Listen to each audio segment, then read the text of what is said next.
All right, good evening, everybody. We're going to go ahead and get started with our regular city commission meeting for May 12th, 2025, starting at 6:00 p.m. Okay, all right. Let's start with, we have a special announcement. Steve, you want to come up to the front?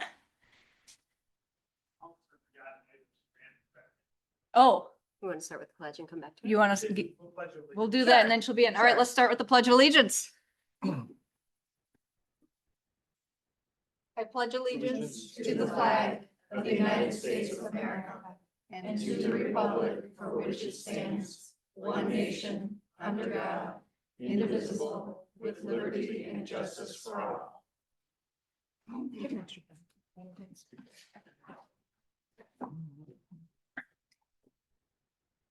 We're good. St. Joseph Public Safety Officer Adriana Flores received the Officer of the Year Award from the Benton Harbor St. Joseph Exchange Club 2024. Public Safety Officer came to the city of St. Joseph in 2022 after serving with the Kalamazoo Department of Public Safety. However, Adriana was a reserve officer with our department prior to leaving the Oak City Academy. She has shown exceptional commitment, whether it's going the extra mile on patrol, mentoring newer officers, or stepping up in high-pressure situations when others might hesitate. In a profession that demands so much, she has consistently delivered more. She is a shift commander on the night shift. It was voted Officer of the Year by her peers and members of the St. Joseph Department of Public Safety. I'd like to thank Adriana for all of her hard work. Her real first name is Foster. That's why I'm saying that. She goes by the name of Adriana. So that's why I said both names. Just want to say thank you to the community for giving me this this chance, and as well as to the commission. Continue to make you guys proud, and yeah, so I enjoy this department. Beautiful city. So appreciate it. Thank you.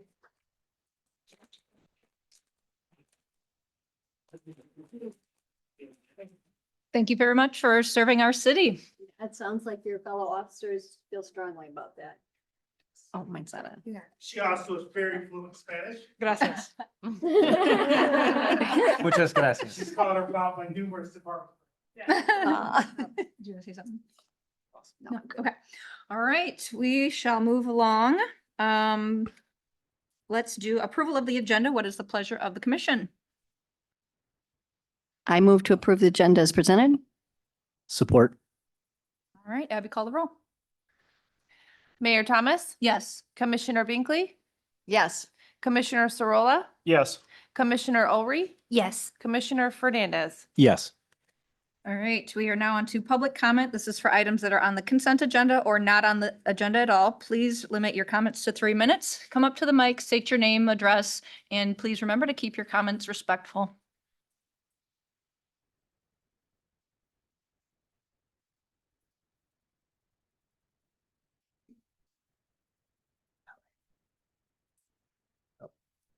Hi, my name's Sarah Straight. I live in St. Joseph City and my son has a track meet. My husband's out of town. So I came at the top to try and catch his last event. Sorry, I can't stay for the appropriate time to make this comment, but I am asking for the city commission to please consider the paid maternity paternity leave. If we want to be a city of the future that embraces families and children and fosters good, healthy relationships with our families and our community, we should be offering paid maternity leave. I don't think it's fair to compare that to paid parking. That's not the same topic at all. Paid parking is obviously going to help pay for some of the wear and tear that our tourists impart on our properties, and it will help cover recovering pavement. It's not the same thing as paid maternity leave. Thank you. Thank you. I think I saw someone else wanting to give public comment.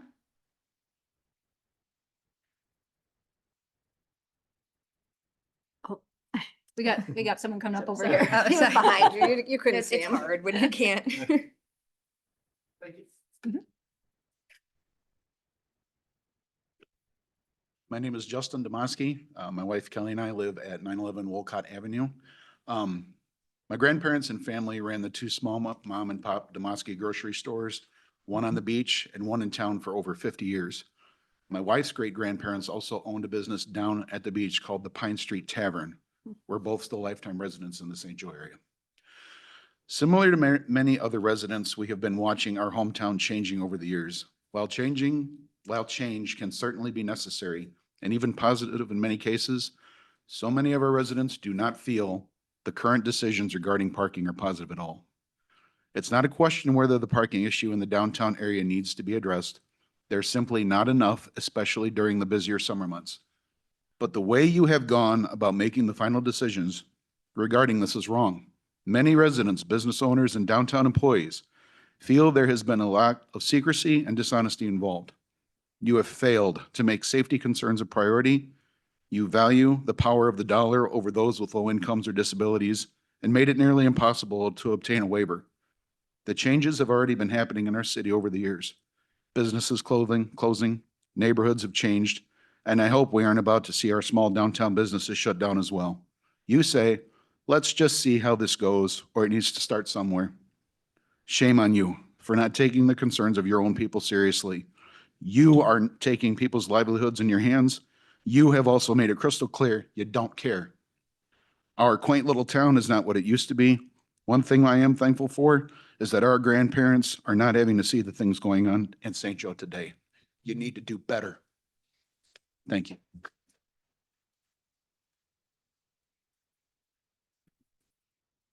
Other public comment? Did you?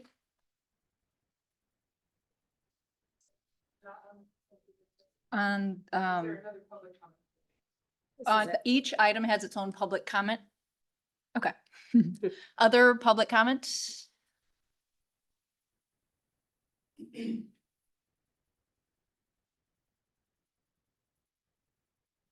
I think everybody probably knows who I am. I'm Sean Hill, live in the city of St. Joe. Again, on the parking, you have put undue burden by what has been on our city residents. I mean, this is ridiculous that you're even doing this. I mean, I said that from the beginning. As far as being business people, you guys have no clue what you're doing. I had a little old man parked outside of my house, and I seen him there a couple of times, and I asked him, I said, what are you doing? You know, just to chit chat with him and everything like that. He says, you know what? I'm parking here to practice walking downtown so I don't have to pay the fee to park downtown. He said, I used to park outside the barber, and now I'm practicing to walk downtown. He says, I just don't understand why they did this. I've been coming to downtown area and walking for 30 some years. He's from the Stevensville area. And he says, I just don't know why they have done this. Also, I know an employee who works downtown. She's 87 years old. You guys are really expecting her to walk from over here across Main Street? That's like a Frogger game trying to get across the street, really?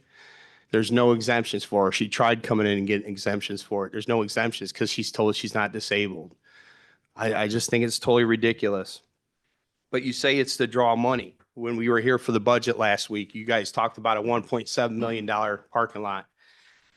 But then you went ahead to approve outside inspection companies doing our building inspections for us. We have a building inspector hired by the city. Why is that person not doing the building inspection? Why are we having to hire outside? I understand the firemen aren't qualified for electrical part and all that other stuff, but what about our building inspector herself? If she can't do the job, then maybe we need to get somebody that can. Sorry.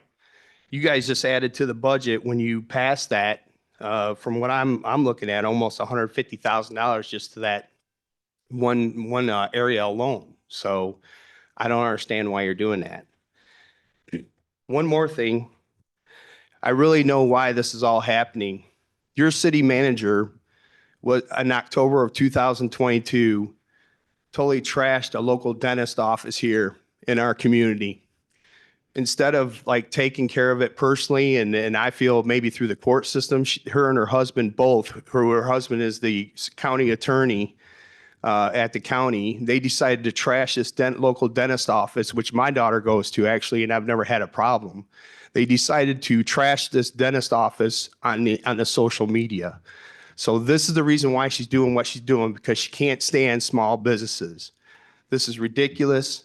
You're laughing. You're totally laughing about it. I am. That's uncalled for. Well, it's. What's so funny about it, Emily? This This is is not- what this she is- thinks about you This is guys. not back and forth. This This is is- public comment. Thank you.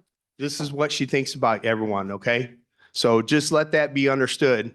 I got screenshots of it. If anybody's willing to want to look at it, I'll let you read it, okay?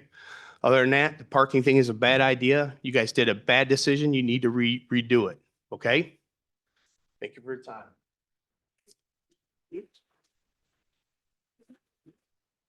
Is that respectful? No. Hi, Kim Jorgensen Gain. Pardon me. I have comments later for the parental leave issue, but I would like to just say that I've worked with Emily a lot on Sustainability Committee, on B-City USA, and I know for a fact that everything she does, she cares about the small businesses in our community. So that was a ridiculous thing to even bring to this platform. Otherwise, I know that the parking issue has been contentious and difficult.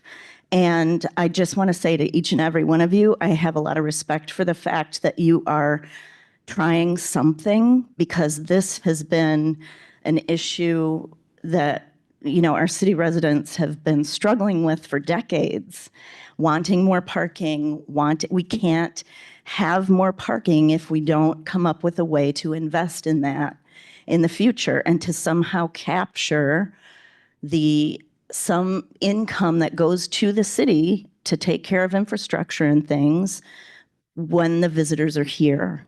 It is temporary. It's a small, portion of the year. It is intended to capture the many visitors that we have to the area, and we'll learn from it, obviously. I do have certain concerns about young people working downtown, for instance, and, to feel safe leaving work late hours, to have to pay a portion of what little they make for parking. I'm hopeful that going forward, we'll make some adjustments and find ways to, support some of these other things that people do have concerns about. But I got to give you a credit for not kicking the can down the road yet again and trying something. And I feel for you. But thank you. Thank you. Any other public comment?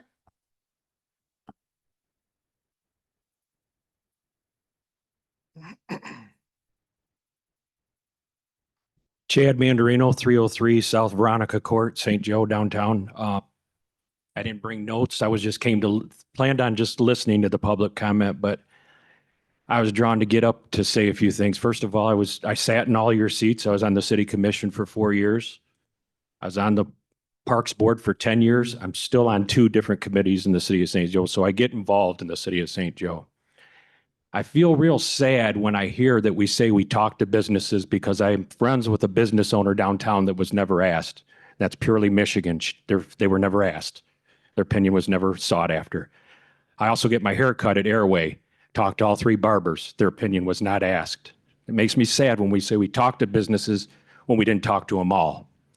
I agree with Justin when he said, I'm glad my grandparents aren't around. I am really glad of that, because we used to be known as a special place on the lake, and now we're starting to sound like an elitist place on the lake. We pay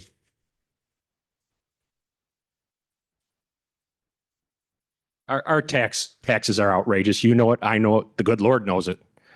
And for city residents to go down and have to pay some of these older folks going down to GM Variety to get a thing of garlic powder and having to pay to park to get something for 99 cents, or some of our older folks to go down there, okay, your haircut's $20, now it's going to be $22 to park there.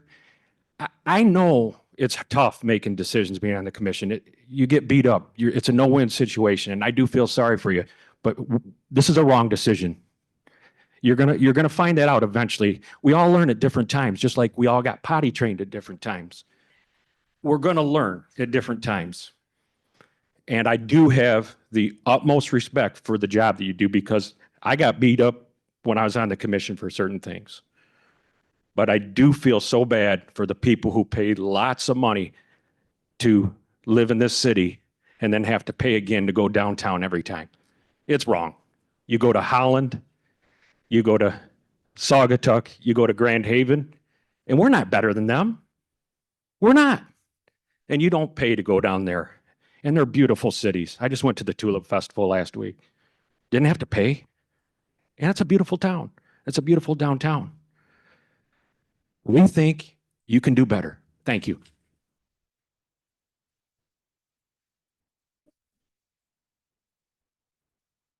Any other public comment?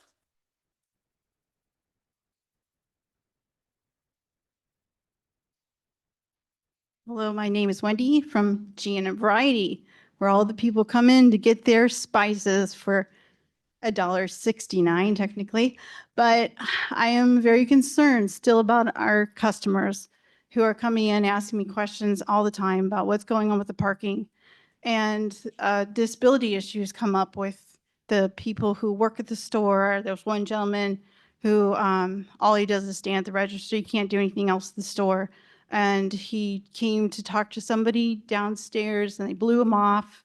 And I don't know what all he needs to do. He wanted me to find out. And I don't know if I can even talk with anybody to even find out. I did see this brochure when we came in. It says something about people with disabilities going to get some kind of yellow sticker.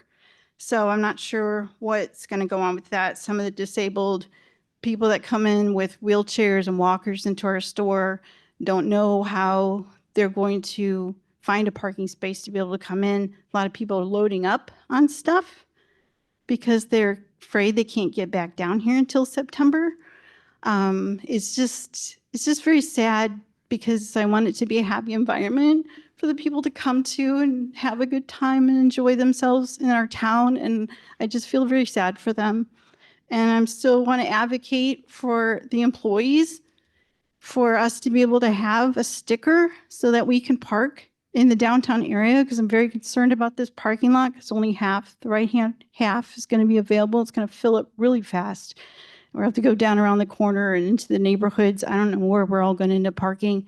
So I just have these concerns. And since I did see this downstairs the first time I saw this, I don't know if there's any way that we can get copies of this to every downtown business so that we can give them to these poor customers who are so concerned about what to do and how it works and where to go and who they can talk to. And that's another thing. If you have a phone number somebody can call, can they come in the front door and talk to the people? I've sent some customers over here to express some of their concerns because I came here from California and it was crazy there, and I thought it was going to be nice moving back home to St. Joe. And it's just not been very happy going into the season, and I'm sad to see what's going to happen. So please, thank you for bringing this loading zone back to the sanitary cleaners and little things like that are going to be coming up, like a truck of ours can't get around into the alley. If somebody's parked at the lawyer's office, I don't even know what that parking space is, but it might be a parking space that needs to be blocked off so we can get the truck delivery in the back. So there's just little issues that are going to be coming up that you guys are going to have to hear some things about. So thank you for your time. Thank you.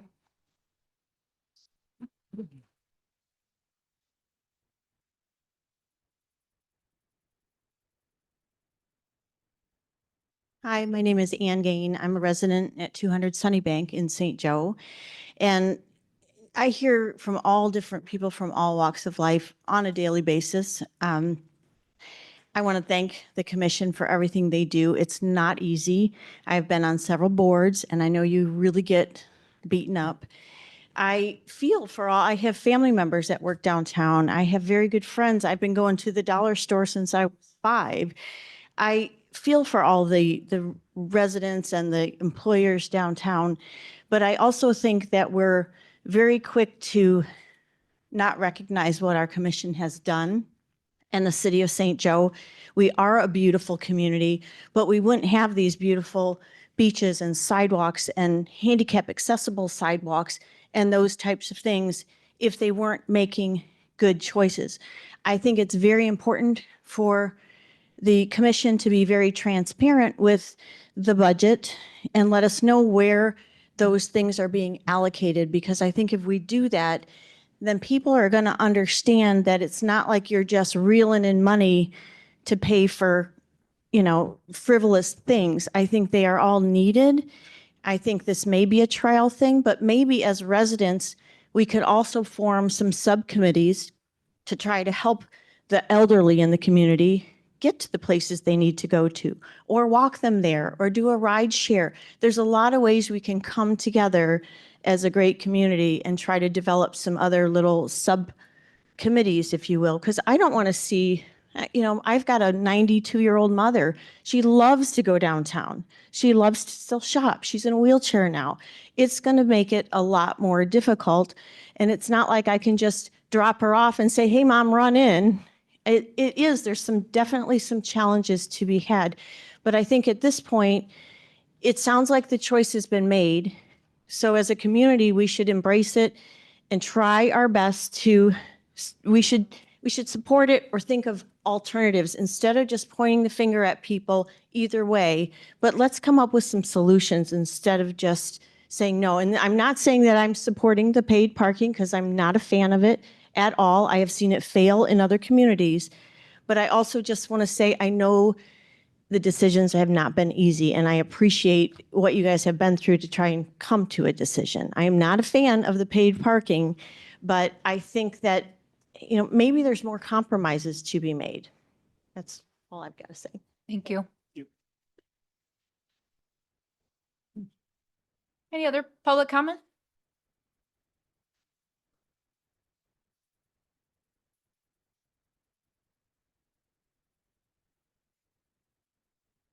Jim Kramer from Shoes and Tim's too. One of the things that I'm concerned about are our employees. I don't mind walking, if it's a mile, I don't mind walking to work or doing whatever I have to do. But the employees, we've worked hard at Tim's and Shoes. It's a very multicultural place. If you go in there, there's all colored skin, all kinds of different people.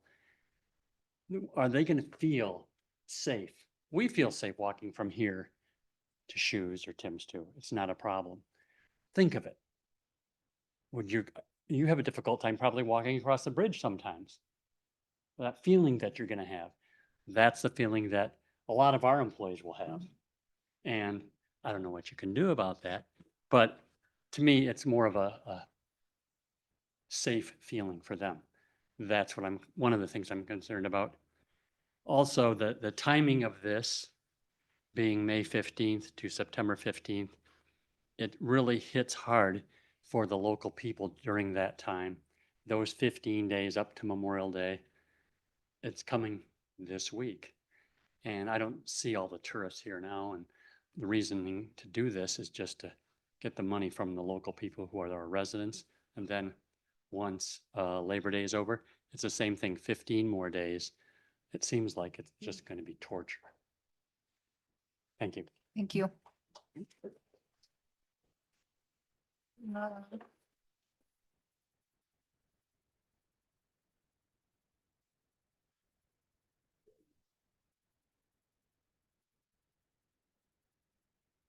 My name's Gary Mahacek. I just live north of town, but I was a former plant manager of Primar Petroleum for 30 years and a member of Trinity Lutheran Church and went to school there, so I know the area. It's a difficult decision and something had to be done. Too many cars, too many tourists, too many people flooding in a town. So I can see, and I'm not against the paid parking, but there's two things that probably should be done. One is for, like they said, the elderly, handicap, and stuff like that. Something should be done, just like they get a special license or a tag on a car. Second, employees, people that work here, the owners and the employees that work in restaurants or retail shops, something should be exempt for them, I think. Because Other tourists that come in or the beach people, they can pay. But the people that work in town, I think should get an exception. That's it. Thank you.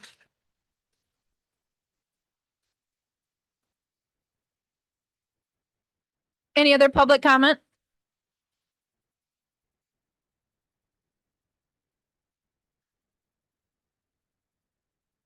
Hi, I'm Kim Hostetler. I work at Perennial Accents. I spoke last time. I've been downtown for over 30 years. So I've seen a lot of changes come and go, good and bad. Back once upon a time, St. Joe was going to be the cool city. That was a big thing. Everybody's putting their condos in on top. They knew parking was going to be an issue then. They've known parking has always been an issue for beachgoers and residents that live downtown once all of that got put in. We spend a lot of time down here as residents and as staff employees for a reason. We like our city, we like our town. We want our visitors to come back. Me being down here for 30 years, I have followers, I have stalkers, if you will. Where's Kim working at? Is she at Harbor Town Interiors, or is she down here, or is she here, is she there? Because they like the way they get service in the stores. That's why they like to come downtown and get personal service. They don't want to shop on Amazon. We've got several customers coming in already that are locals going, okay, what are we going to do, Kim? The 15th is Thursday.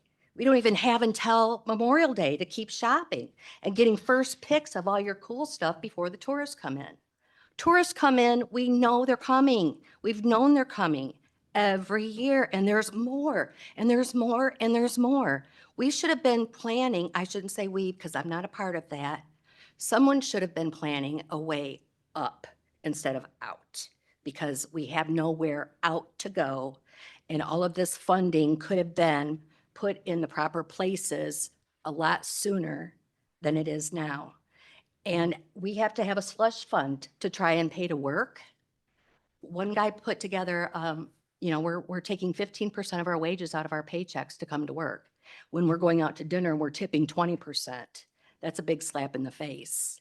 It's like, then that doesn't make me want to go out, but I do because I'm going to support everybody. I'm all about taking care of everyone. We asked years and years ago, give us a sticker so that we are known as a downtown employee, register our plates, give us a lot. You don't have to turn 2 of those lots on, do you? You could just leave them covered and designate them for employees. We have people that come to work at 9 o'clock in the morning. We have people that come to work at noon. Noon, forget about it. And then they work until 8. No big deal, we're adults, we can handle it. But the fact being, we shouldn't have to go that far to come to work, and we shouldn't be penalized for it.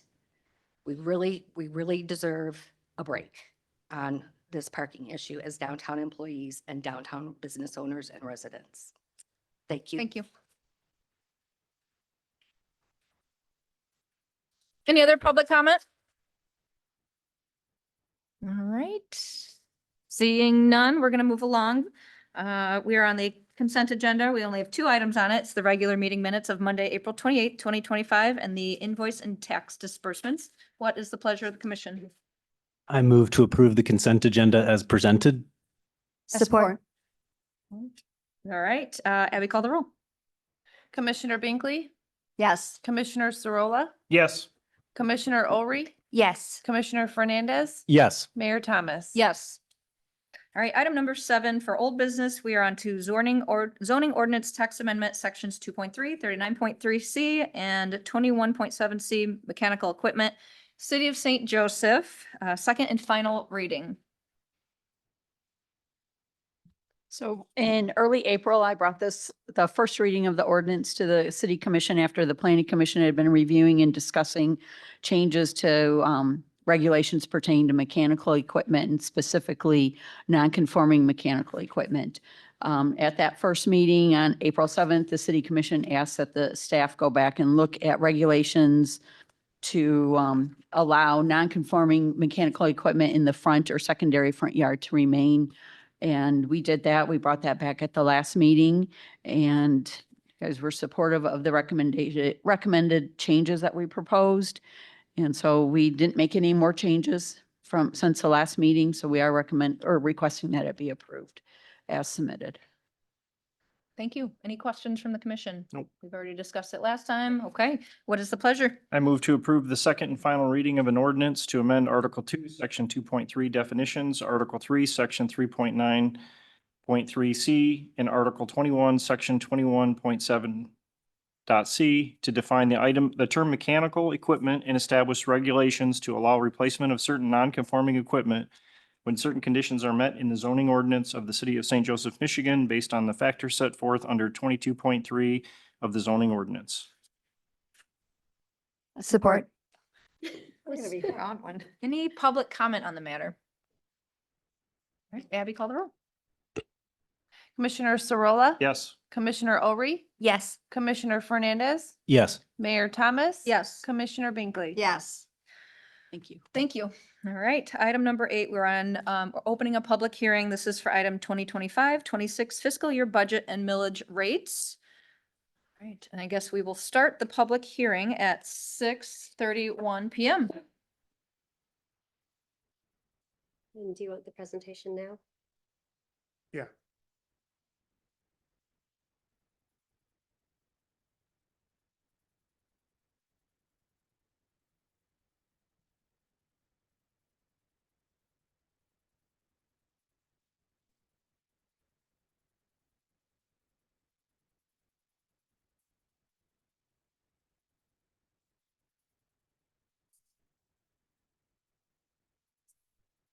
Okay, so this is the third meeting, we're talking budget in a row.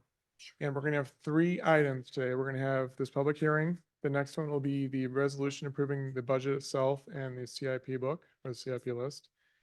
And then we will have the first reading of the ordinance, which approves the millage rates and the water rate values. The first slide here is the grouping of funds like we've been talking about. We have this is how the funds are somewhat presented in the financials, so we're going to keep them similar into the budget book itself. Next slide, Emily. Okay, so this slide, on the left-hand side, you have a table, and if there was such a thing as a citywide tax bill, it would look like this. This is every option we have on our taxes. Now, everyone has all these options, like we have the special assessments. Not everyone has code ordinance or delinquent water, for example. But if there were such a thing as a citywide tax bill, it would look like this. At the bottom, there's the $30 million value.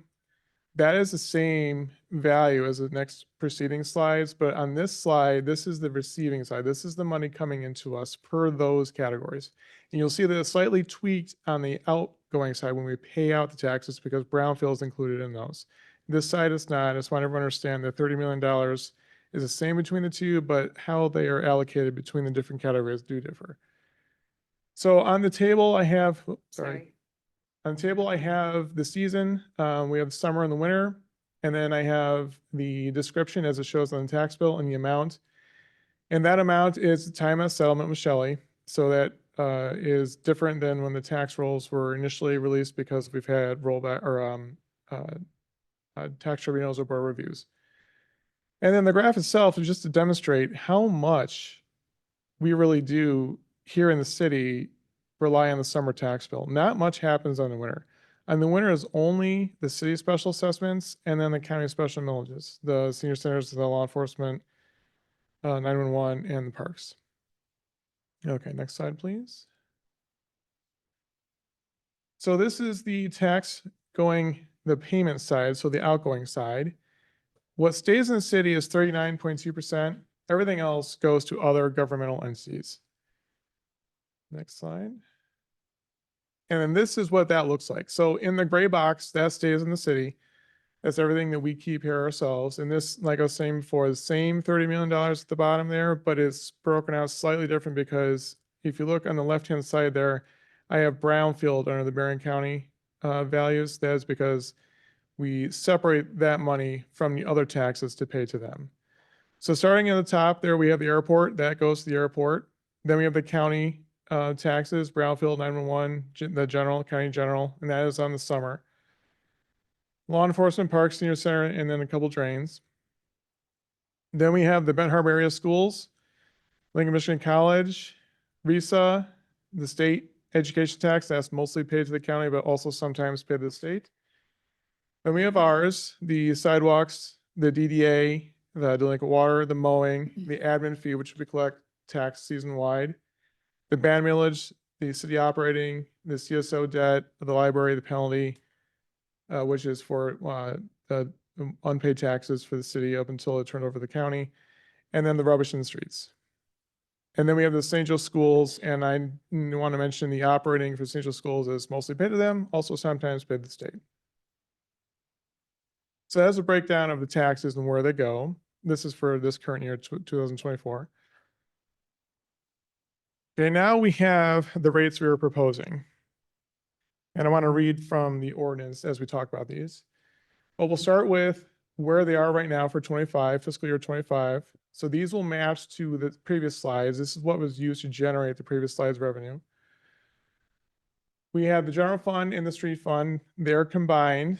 We have the library, the band, the rubbish, the airport, the debt service, and the DDA. And on the right-hand side is what we're proposing to change. Most of the millages are going down. I'll show you in the next slide. Most of that is because of Headley.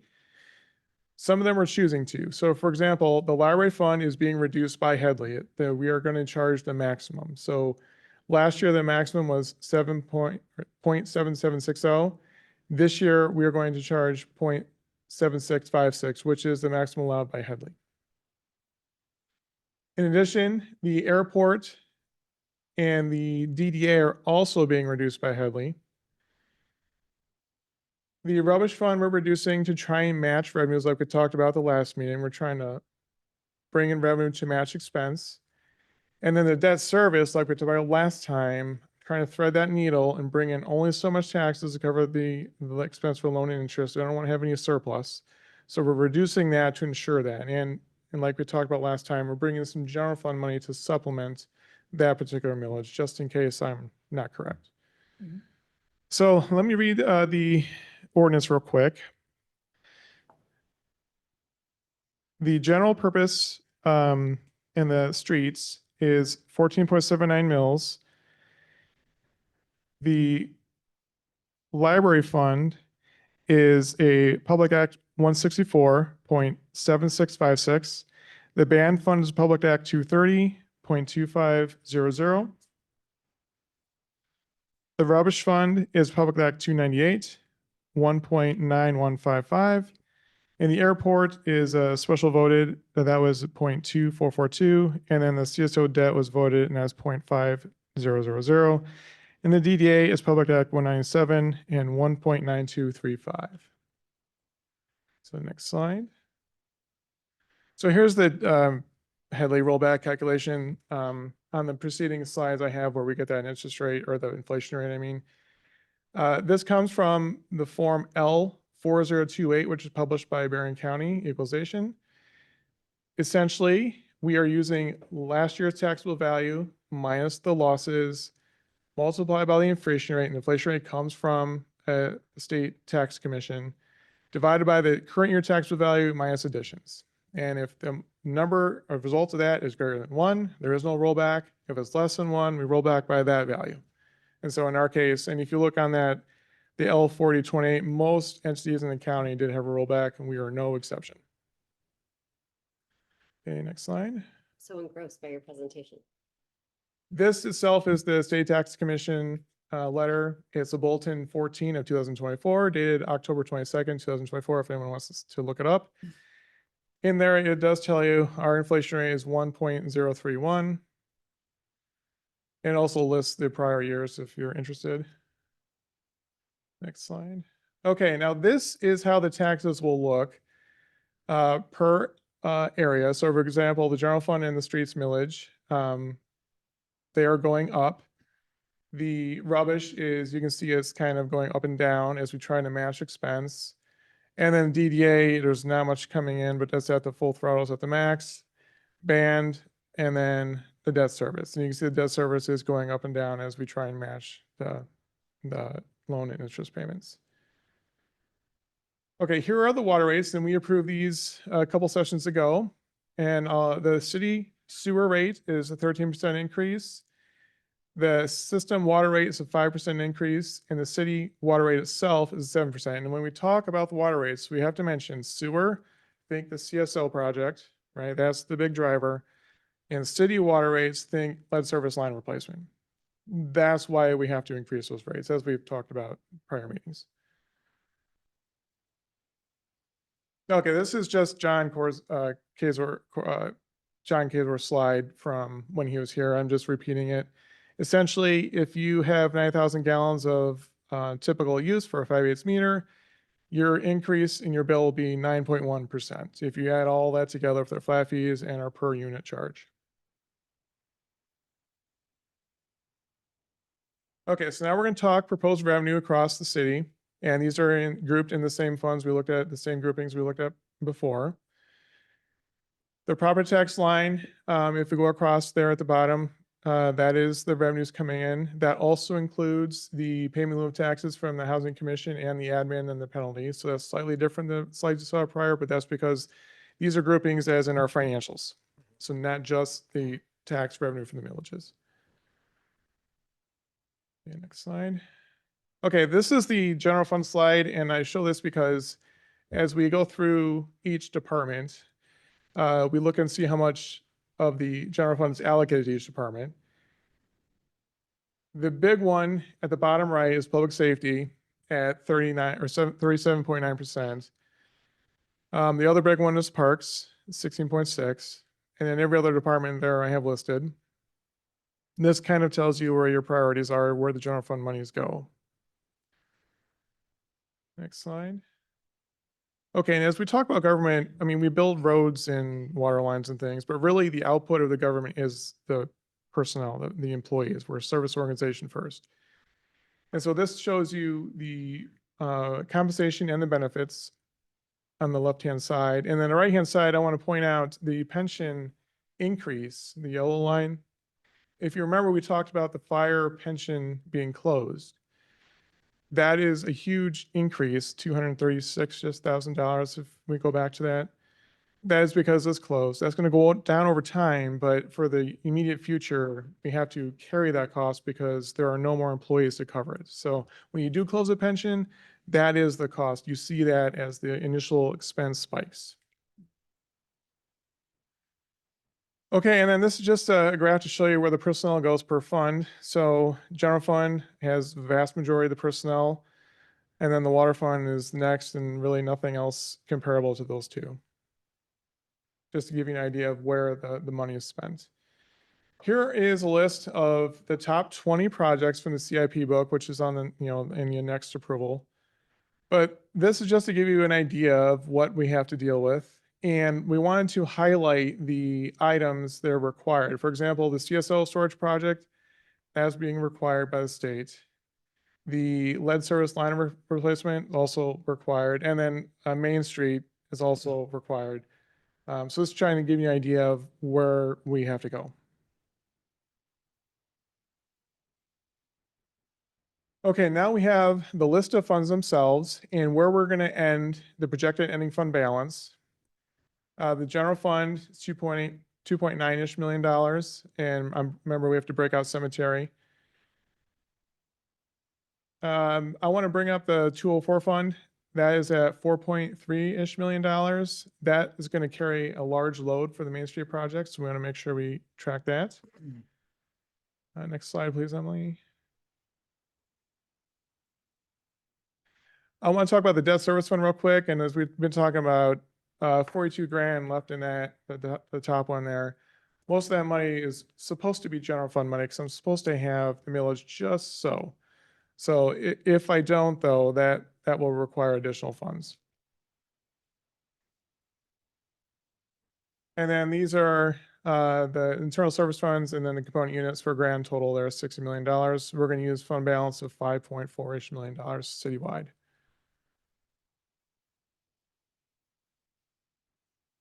Does anyone have any questions? Any questions? No, because I want to remind everybody that we've gone through this twice. Yep. Thoroughly. Tom did. And this is, yeah, the third time. Yep. You've done a great job every time. Thank you. Thank you, Yeah, no questions, but I would like to make a quick comment. Is it appropriate time? Sure. Okay. So whether you're for parking or against it, I just have to point out the highlights here of particularly the page that shows the top 20 expenditures that we're facing. At the bottom, it totals $91 million. And that phases out through 2031, I believe is where the budget is. Okay, so that's what, 5 years. The entire property tax revenue generation in the city of St. Joe is under $12 million. 9 of which stays here, about 3 million goes to the state. If every dollar collected from property taxes were to go to service this by 2031, we would be more than what we generate every year. We'd be a lot of money in the hole. Okay, how are we gonna accomplish that? We might get some grants for the CSO. We might get, I think we know what we're gonna get for lead service line replacement. I think we already got like around $800,000 of the 8 million that it's gonna cost. We're gonna have to bond this out over time, right? Some of the stuff with regard to water, there's the state revolving fund where we get low interest loans, but it's still a loan. We still have to pay for it. And the point is, there's been a lot of chatter, okay, in the community and from this body about the city wasting money and lining pockets, I think I heard people say. Again, whether you're for parking or not, this is our reality. This is what we have to come in and solve. If any of you have a better idea on how we can come up with $91 million, and I realize the $650,000 that we proposed that we're going to raise net of fees for parking isn't going to take care of everything, but it's a start. And mind you, many of the ideas that all of us would have as business people on how to generate revenue, the state, most of them, does not allow a municipality to do. They handcuff us. They say, you cannot do that. So there are very few things that we can do to generate revenue. With regard to parking, we had a twofold problem that's been going on for at least 3 decades. And that is, we're not getting the movement, right? People come in at 8 o'clock in the morning on a Saturday when the county lot is 10% full. And to avoid a $12 parking fee, they park up top and they carry coolers and strollers all the way down to the beach. And those cars don't move all day. So one of the objectives was we need to get rotation, right? We need to get people moving. So that objective has been taken care of with the parking proposal. Secondly, we talked about parking lot 11. We did parking lot 12 to the tune of $750,000. Parking lot 11, $1.7 million. Now we talk about parking lot 12 because we have 12 parking lots, okay? So they're all in disrepair. We put off parking lot 11 because we don't have the money to do it. And when you start talking about the city doesn't need this extra money, we do. Every parking lot is going to have an opportunity in the very near future, hopefully, to be addressed.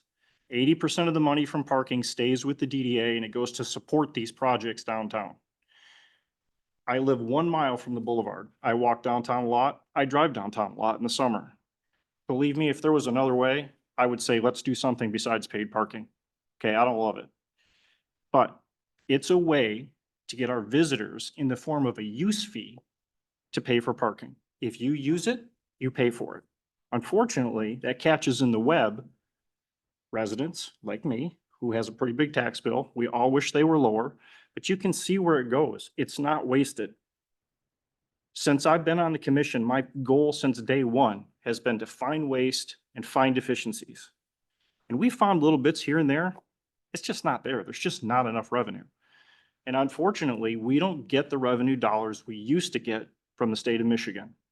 There's a disadvantaged community status, which awards, grants are all awarded on a point system, and it awards a lot of points for this disadvantaged community status. We are not. We're fortunate we're not. But no matter how good the project is, no matter how good the need is, no matter how well the grant is written by our team, we can't overcome that 25 basis points that you get for disadvantaged community status. So we're getting less and less grant money. So the alternative is to put a even bigger burden and weight on St. Joe property owners through the form of higher property taxes to generate the revenue we need to do these projects, or we come up with a use fee where everybody pays. If you use it, you pay. Yes, we get snared in that as locals. But I think, through public comments, I think there's a lot of misinformation that comes from that podium, okay? And I just want to take this moment to talk about why we are where we are. Again, you can disagree with it 100%. I respect that. But I think this at least sets the stage to hear the honest truth about why we are where we are and why we made the decisions we made. And I think this is really the only forum that we've had to do that, because during the public comments, it's not a dialogue, it's a comment, and we listen. And I think I wanted to take advantage of this one opportunity to at least make it clear to you why the decisions were made that were made. Again, totally respect if you disagree with them. We can disagree. But I want this information to be presented and on the record. Thanks for your time. And I think, Annie, this is something you asked to see when you were there. You wanted to see where it goes. Yeah.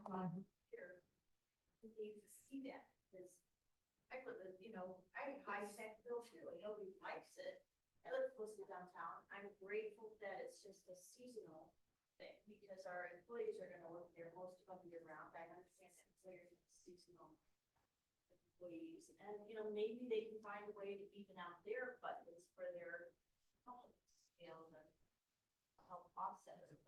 Yeah. I agree. We need to find ways and resources to make money for the city expenditures. Yeah, I think this lends to some points made about transparency, and we all see this on multiple meetings. This is our third time hearing this. Staff sees it all day, every day. They live and breathe it. So we know this, and it's hard when you're in the public. You don't come to every single meeting. You don't read through every packet. This is dense stuff. There's a lot of information out there. It's hard to digest. And I have never felt like when I was asked a question that I didn't get an answer. And sometimes the answer is, I don't know right now, but I'll get back to you, and I get the answers I need. So I think anyone who really wants their questions answered about any of this stuff, come into City Hall. If you're not getting the answers you're looking for, email us, because we'll follow up and say, are you answering these questions? Because the people need to know, because everything Mike said is absolutely true. As far as we have a big problem to solve, there's only so much we can do with the money that we have. And here is our proof as to why we're doing the things that we're doing. So, yeah. And we will be taking more public comment on this, not to cut you off, but Yeah, and I jumped in there because it's the way these meetings are structured. It's very difficult to get the dialogue back and forth with the community. And frankly, the attendance here tonight, or whoever who's left, is pretty good attendance unless there's a hot button issue.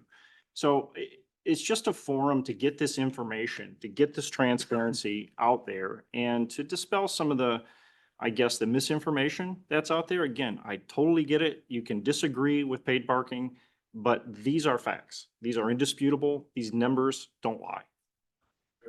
we will be taking public comment. So don't you worry. We will be taking public comment. Go ahead, Michael. The only other thing that I would, highlight from this slide specifically is this is just a snapshot of, the asset management, and the reality with managing the assets that we have is the second that you fix and finish any one of these projects, they immediately start falling apart. They will never be in as good of a condition as when they are first finished. And that's just the way that it works. And as you look around our city, we have a lot more than just this. This is not the only, these are not the only things that we need to reinvest in and redevelop.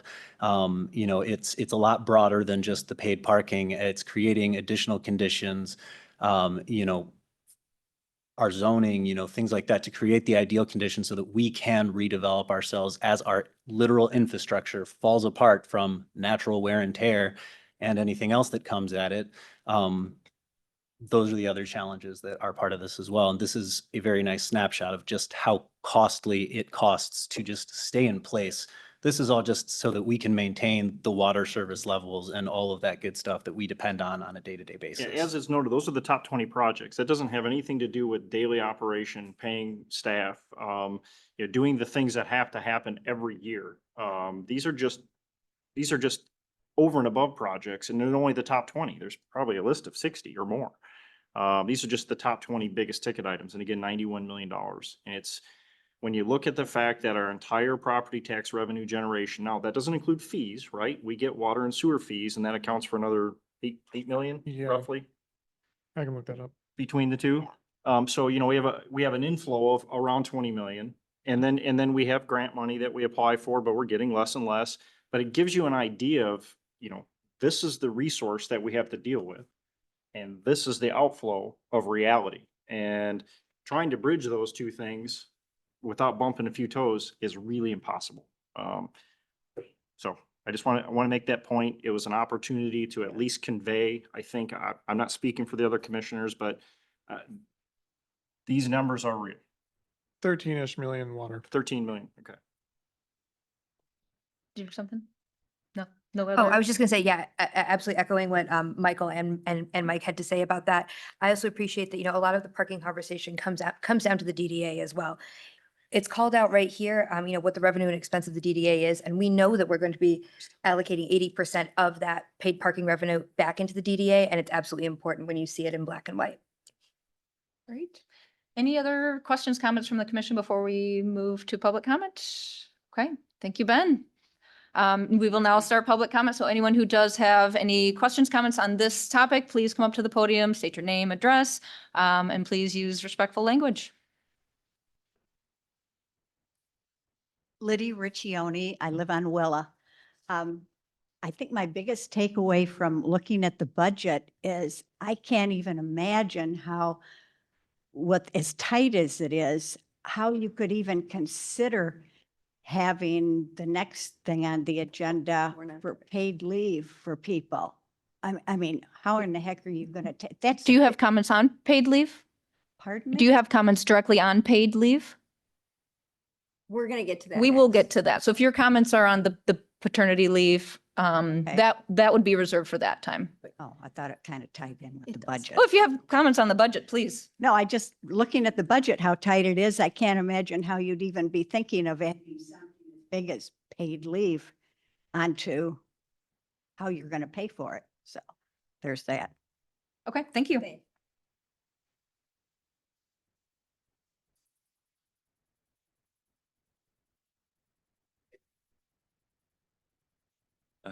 Fabian Rumazay, Botham Court, St. Joe. I just have a question because of your comment, I guess. Was the paid parking designed to be a revenue? No, it was designed to get a flow of traffic, to have people, really to have beachgoers not park in the business district and prevent them from going to restaurants, merchants, and spend a day in downtown St. Joe. It's really designed for people above the bluff. And it was designed to get that rotation. The side benefit of it is some extra dollars that go to the DDA and help revitalize the downtown area so we can have a future. All right, because the comment you've made, because we're talking about budget, but it felt like it was kind of the main purpose. So I wanted that to be clear. Yeah, it's And- from the beginning, I think it's been professed by I'm not on the parking committee, but they've said from the beginning, the goal of it was to get movement and mobility downtown, so we don't have people sitting all day in the same parking spot.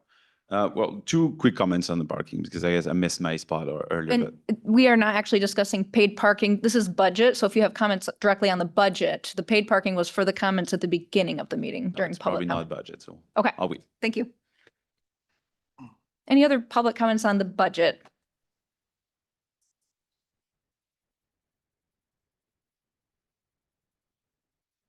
My name is Lee Losi and I live on State Street, St. Joe. There is an item on the budget of $29,760 for Berrien or Benton Harbor area schools. And I'm just wondering if somebody can explain to me why we're paying money in to Benton Harbor area schools. I'm sorry, I wasn't here probably when it was explained, but I'd kind of like to know why we would be paying that. Do you We want have a portion, but Yeah, Ben can probably articulate it better than I can. But we collect a number of taxes and sort of do the administrative side and then pass those forward to whoever they belong to. So there are taxes that we collect on behalf of the county, on behalf of the school, on behalf of even of Berrien County, or sorry, Benton Harbor schools, especially on our north side of town, where some of the residents are in Benton Harbor schools. Those are parcels in Benton Harbor. So that is just part of the administrative work that we do to collect that as part of the tax roll and then pass it on to whomever it belongs to. Like 8 or 9 on Ridgeway. So it's because some of our residents go to, can go to Benton Harbor area schools that we pay them $30,000 a year? Parcels are in the Benton Harbor School District. So we collect the taxes for the Benton Harbor School. Okay, so that's why I'm not understanding why it's in our budget then. It's a pass Goes through, in and goes really. out. It goes in and goes out. Okay, thank you so much. Thank you. It's a good question. That's a good question. Great question. Yeah.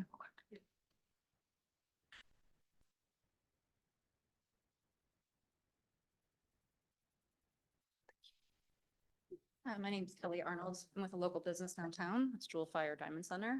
I guess I'm just wondering, with a total budget of $91 million, actually almost 92, how did it get this far? Also, we probably should have had ample time to expect a budget this big. Also, when looking at our neighboring towns and communities, how are they able to keep up with a budget this big without having to, like Mr. Sorella, you said yourself, start collecting parking dollars to offset this budget? And while that wasn't the original, as you said it yourself, intended cause of the downtown parking, that money is going to, it sounds like, be allocated for this budget. I am a person who loves looking at numbers and figures, so thank you for this transparency. But it definitely is going to be from May 15th to September 15th. That money is a drop in the bucket for this budget. So I guess I'm just wondering, have we actually consulted with other coastal towns for how they are able to keep up with what I'm assuming are similar expenses, or was just this mismanagement entirely? Thank you. Some people sell, some people have marijuana stores. That's Yeah, true. some communities have been doing that, but we opted not to do And that. it's not a $91 million budget. That's just the total of the top 20 special projects. The budget itself is around 30 million. Back to the slides at the end. At the end. Right. Very last slide. Oops. Total budget is $60 million. 60 million. Or 50, expense of $53 million.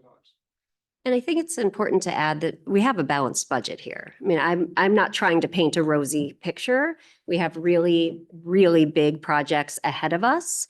We have had to take out debt in the past. We may have to do so again in the future. But we have a balanced budget for this year, and we anticipate having balanced budgets as we go forward. We've had balanced budgets over the last few years. However, there are huge expenses, especially when it comes to capital projects, and that's what we are reflecting here. I think one example of that is the big CSO project. Not every community is going to have the exact same issues that we have. So looking to other communities is just kind of comparing apples to oranges at this point. So. Yeah, and I think always a consideration when we're looking at these projects, it's hard for us to even look at these projects and compare them to the costs that were happening 4 years ago, 5 years ago. We've seen firsthand when we sit through these budget meetings, how costs have gone through the roof for these infrastructure projects. Since COVID, yeah, the Yes. post-COVID inflation. Yeah, and I think it's worth it because it is. Ben, can you talk, one second, Ben, can you just talk really quick? Because I read through it. I don't have the numbers right in front of me, but I know you can get to the quicker. Every municipality has a debt load limit. And if you could talk about what that is by percentage and where we rank, and because to Emily's point, I think it's worth noting, we are in good position. The load of debt that we have as a community relative to what the state mandates as a maximum, we're in good shape. But we're going to probably accrue some debt here in the very near future to get to this $91 million number. But I think it's not all doom and gloom. It's just a matter of projecting out, make sure we're capturing these costs in a responsible way, so we don't get these surprises. But if you could talk about that percentage. Are you able to pull up the city manager letter? In the city manager letter, we have a table where we calculate the annual debt limit. Our debt margin for next year is.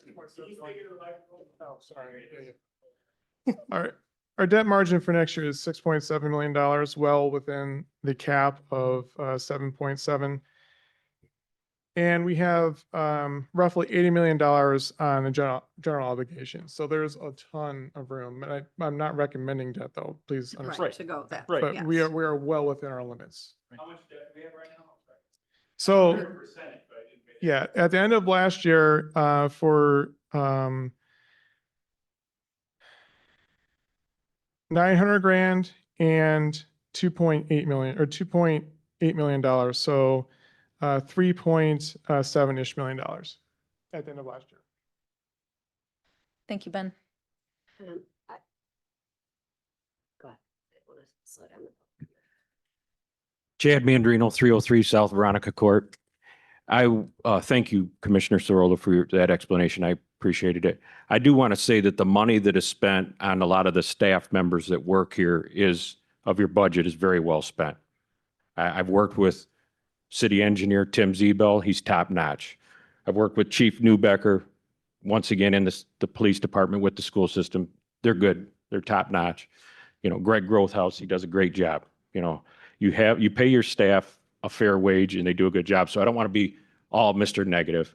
I still think the parking shouldn't have anything to do with this a whole lot with the budget because it's peanuts really compared to the main budget.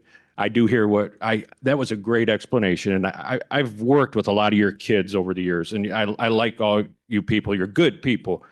It's just to the heart, this hurts someone who's lived in this town my whole life, and my family's lived in this town this whole life. So, but thank you. Thank you. Ben, do you want me to pull up the slide or are you good? I will do that. And while I'm doing that, the other thing I was just going to add is that we do make, going back to the previous question, we do make hard decisions to get a balanced budget. There are projects that we have to leave on the cutting room floor. Ben and I did a lot of that as we were reviewing the budget together to make sure that it worked. And things either got removed from this year or got removed altogether. And that is part of making this happen. Again, to Mike's point, these are the top 20 projects. There are so many things that need to be maintained and updated, and there's a lot, but we are making those trade-off decisions all the time to make the budget work. Okay, Page where 5 do you of want that. me to go? Page 5 of that. Will be the, Right here? down a little more. Right there. That's your down limit. So $6 Yep. million and $80 million. So $87-ish million.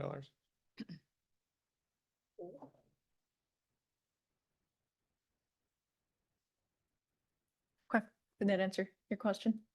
Yeah, no, Okay, I knew great. what the answer was. I Mhm. just wanted to, Have that Yeah, I display. just- Okay. I just- yeah, I- It's not Right, unusual. right. It's not. well, the point is, with regard to debt load, we're very skinny. Yes. And I think if you looked at, there was a general question about how are these other communities doing it? I don't know the answer to it, but my guess is you would probably find a higher debt load, or you would find that they've gotten more grant dollars, or they would find that they don't have a lot of the unique circumstances, like the city of St. Joe, where we require this combined sewer overflow to the tune of $22 million. I mean, it's a big hit.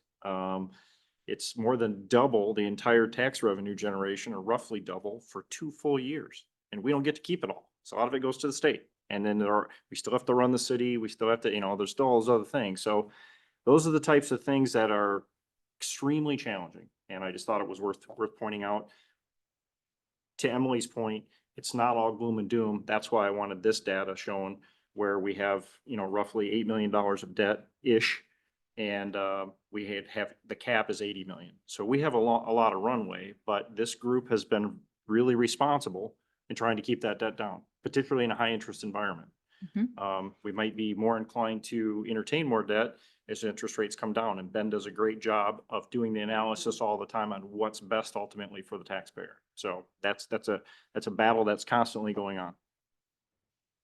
Okay, we are still on public comment. Any more public comment on the budget? We're still in public hearing. Can you bring that one screen up where it shows everything listed, you guys will highlight it or whatever? The 20 This, projects? yeah, the CSO, I mean, can somebody explain what that, you just talked a little about it, I think just a minute, but can somebody explain? Cause like Tim? some of us out here in the crowd don't even know what that means for $22 million. Then when I get done, if you don't mind. And then the Main Street project, is that, I mean, it says required next to it, but I mean, isn't the Main Street owned by the state? I mean, why are we having to, That's a fraction of what it reconstruct, costs. you know? Yeah. That's our portion. well, I mean, but why are we having to be responsible? It's an actual highway that has all kinds of traffic on it from I-94 when the accident And happens. the or answer whatever, is you every know? feeder So- road off, this is our once in a lifetime chance Yep. to change downtown in how people come off of that state highway Right. and how they enter our town. Well, And but there's a lot of to things me, we're gonna that's do a- that we're part, well, you asked a question. Right. Can I answer it? Right. Okay, there's a lot of things we're gonna do that we won't have a chance to do for another 50 years. And it does require some city resources, but it's gonna reshape our city and some of the things that you see in the master plan and some of the artist renditions of changes that are planned that are part of the city plan.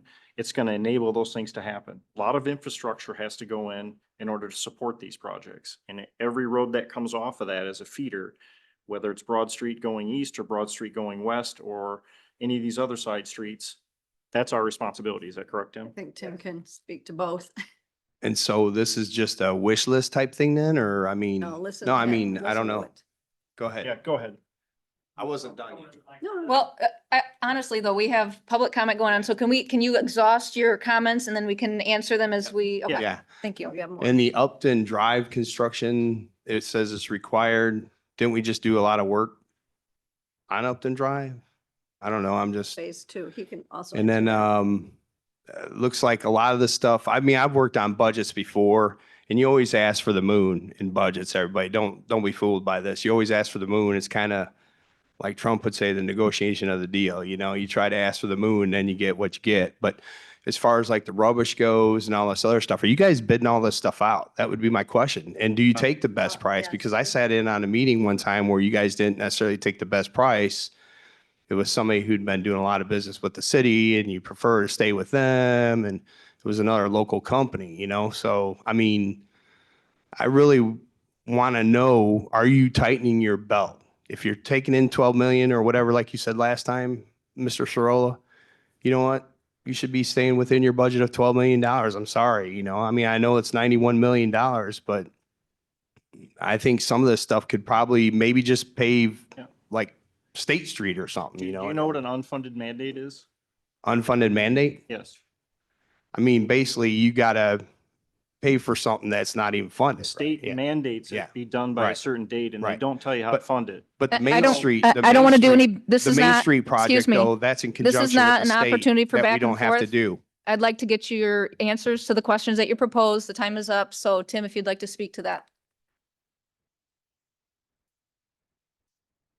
So the CSO program is combined sewer overflow. When the city was first built, they only built one pipe, conveyed both wastewater and stormwater directly to the river, untreated. 1950 wastewater treatment plant was built. So we had to go through the city and separate all of our sewers. So you have one for stormwater, one for wastewater. So the newer of the older parts of the city, when you get down, maybe like south of Napier, maybe a little bit north of there, it was built as separate sewers. So our projects like Church Court and Wayne Street, 2003, we reconstructed all three of those roads. And we had to build a different sewer in order to convey either the wastewater or the stormwater. We're coming to the end of that program now. And the state or actually it's the federal government, but it's Eagle is the agency that actually oversees it. But we have an NPDES permit, National Pollutant Discharge Elimination System permit. It's part of the Clean Water Act, and we're required to eliminate overflows from all but really high volume intensity events. So that's what the CSO is. We're coming near the end of that. We're gonna have to build a big storage basin down at Public Works in order to meet that requirement. Talking a little bit about Main Street, as Commissioner Sorolla noted, the state's gonna put, I think it's 30, 40 million into it. Our share is about 11 million. When I started at the city in 2002, we recognized that the road needed to be reconstructed. We were told by the state in 2013 it would happen. Then it got bumped to 2016. Then it got bumped completely off the map. So, but we're responsible for our sanitary sewers that run under the road. We're responsible for our water mains, which will pay a very small fraction of the water main because they're going to move it out of the street. So it's amazing how low or how small the amount is that we have to pay for that. So we do get leveraging our dollars, if you will, by participating with MDOT. We do not want to lose this project because it could be another 30 years before they come back again. Moving on to the next one, lead service line replacements. Obviously, that was mandated 2018 lead and copper roll. Upton Drive reconstruction, that's phase 2. That's from Mominy Drive to the north city limits. And we have big problems there as well. So where it ended is where we're going to pick up. And why it's highlighted as mandated is we have to compete for grant money. In this case, it's surface transportation block grant funding that we get through Twin Cities Area Transportation Study. There are municipal planning organization. So that'll pay a very large portion of the street-related costs.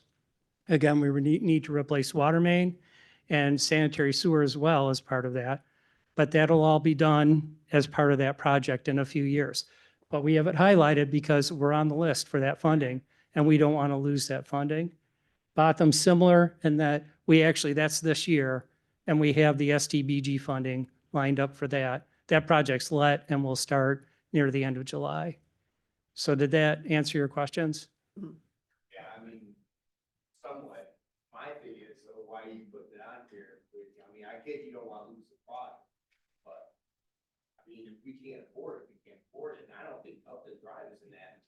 That could rebuild the majority of it. What's wrong with the rest of it? The sanitary sewer recently, we found, well, years ago, apparently Public Works found fit, and I'm talking probably 40 or 50 years ago, to repair a hole in the sewer by sticking a bucket in it. Okay, so there's a hole big enough to stick a bucket in it. On top of that, there's high groundwater. So that high groundwater in that area just pours into that sewer. So all that goes to the Edgewater lift station, gets pumped under the river, gets sent to the wastewater treatment plant, and we pay all that treatment cost. We have a huge problem with infiltration in our system. So those types of things we need to eliminate because it costs us perpetually in pumping costs, in maintenance at the Edgewater lift station, in treatment costs at the wastewater treatment plant.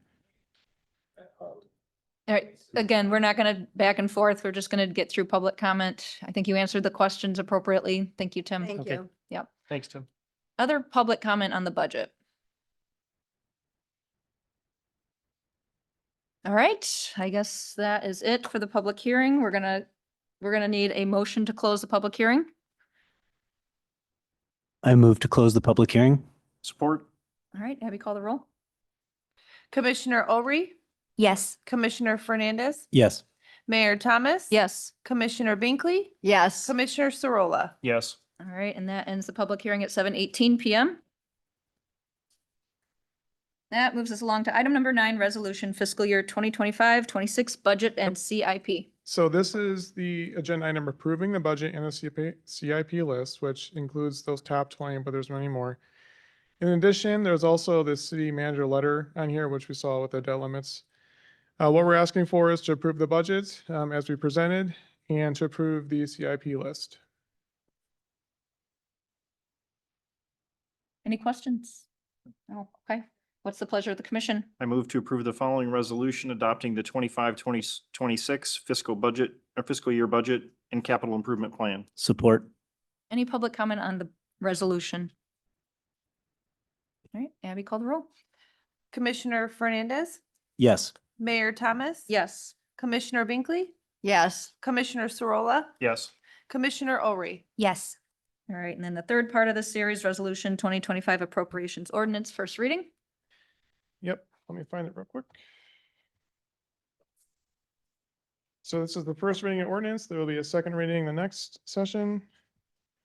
So on here, as I stated before, general operating is going to be 11.24. The streets will be 3.55. The library will be 0.765. band 0.2500, rubbish 1.9155, airport 0.2442, CSO 0.500, and the DDA 1.9235. Okay, any questions on this item? No. What is the pleasure of the commission? I move to approve the following resolution setting the 2025 millage rates to be levied on real and personal property within the city of St. Joseph, giving a first reading to the appropriations ordinance. Support. All right, any public comment on this item? Abby, call the roll. Mayor Thomas. Yes. Commissioner Binkley, Yes. Commissioner Sorolla, Yes. Commissioner Ori, Yes. Commissioner Fernandez. Yes. All right, thank you, Ben. Item number 11, parental leave. Okay, that is me. So this is the second time bringing parental leave to the commission after it was tabled in the last meeting. What I have brought is a proposal for 6 weeks of leave based on what we discussed last time. I've also shared some numbers with the commission, which I'm happy to pull up if it's helpful, to try to quantify the cost of parental leave. One of the things that I've talked with the commission about is the priority of getting the right staffing in place, maintaining the right staffing, and shifting the culture here at the city. This is a benefit that I think is important. It is something that the Public Safety Union, the patrol union, asked for during negotiations back in the summer. At that time, the previous city manager committed to offering parental leave citywide. It's also something that I can tell you that other employees, general employees, have been asking for. We've got a really great team. I think that the cost of turnover is something that I hope to avoid, and I think is truly more costly than the cost of parental leave.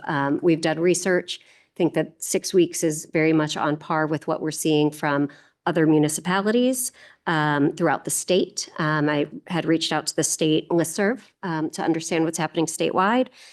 We also reached out to other employers within this area because many of our employees would go to a different employer in this area, not necessarily a different municipality. So I wanted to understand that whole picture.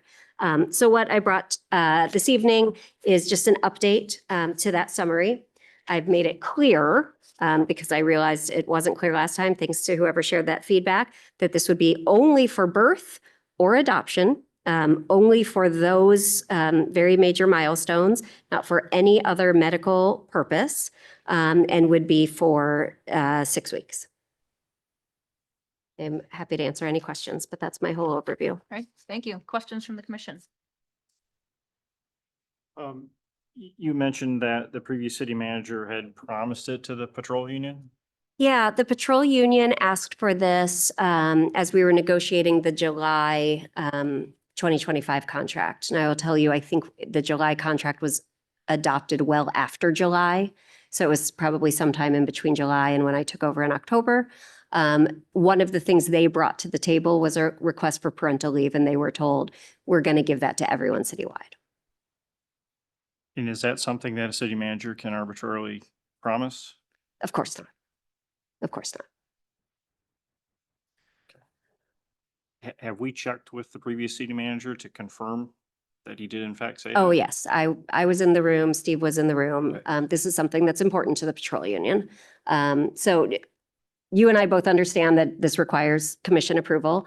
I think that I'm not requesting this only because of that conversation, but I did want to share that that is something that has been discussed with the patrol union. I think this is important for for attracting the right employee and retaining the right employees.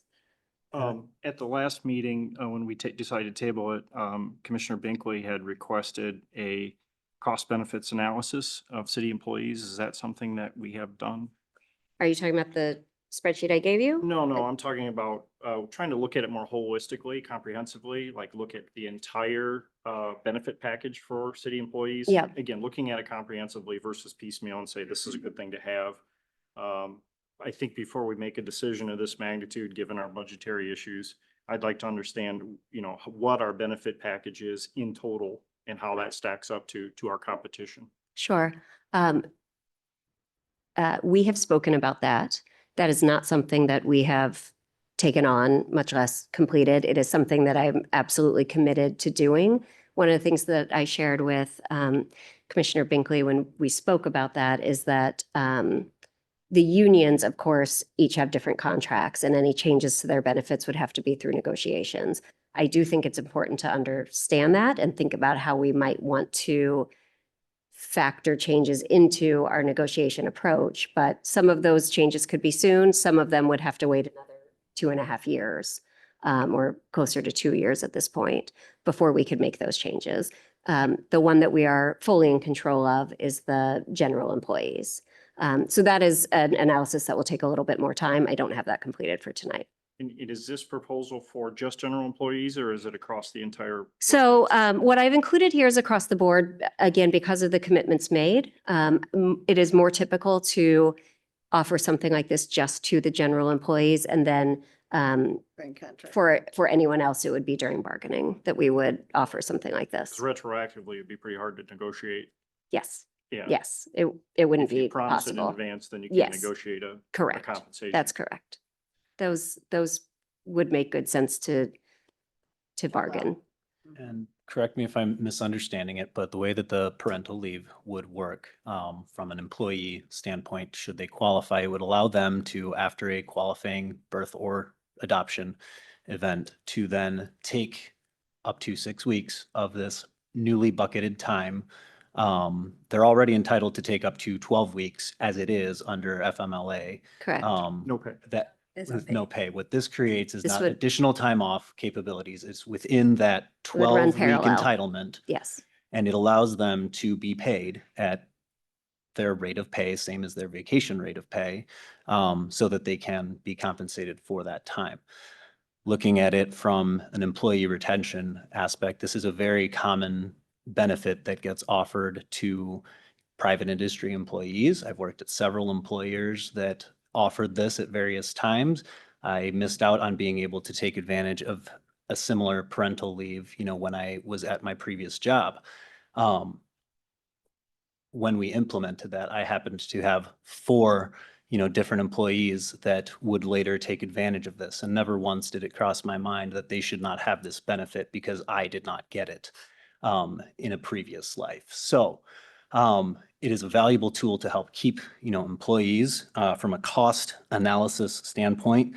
We know the costs that are associated. We know the rate of pay. This is looking at the breakdown of what it would have potentially for some sample employees, if you will. It's the same rate as their vacation time. These are very meager costs. And I would also highlight, we are not looking at this endless pool of employees and how all of a sudden everybody will just start having qualifying events.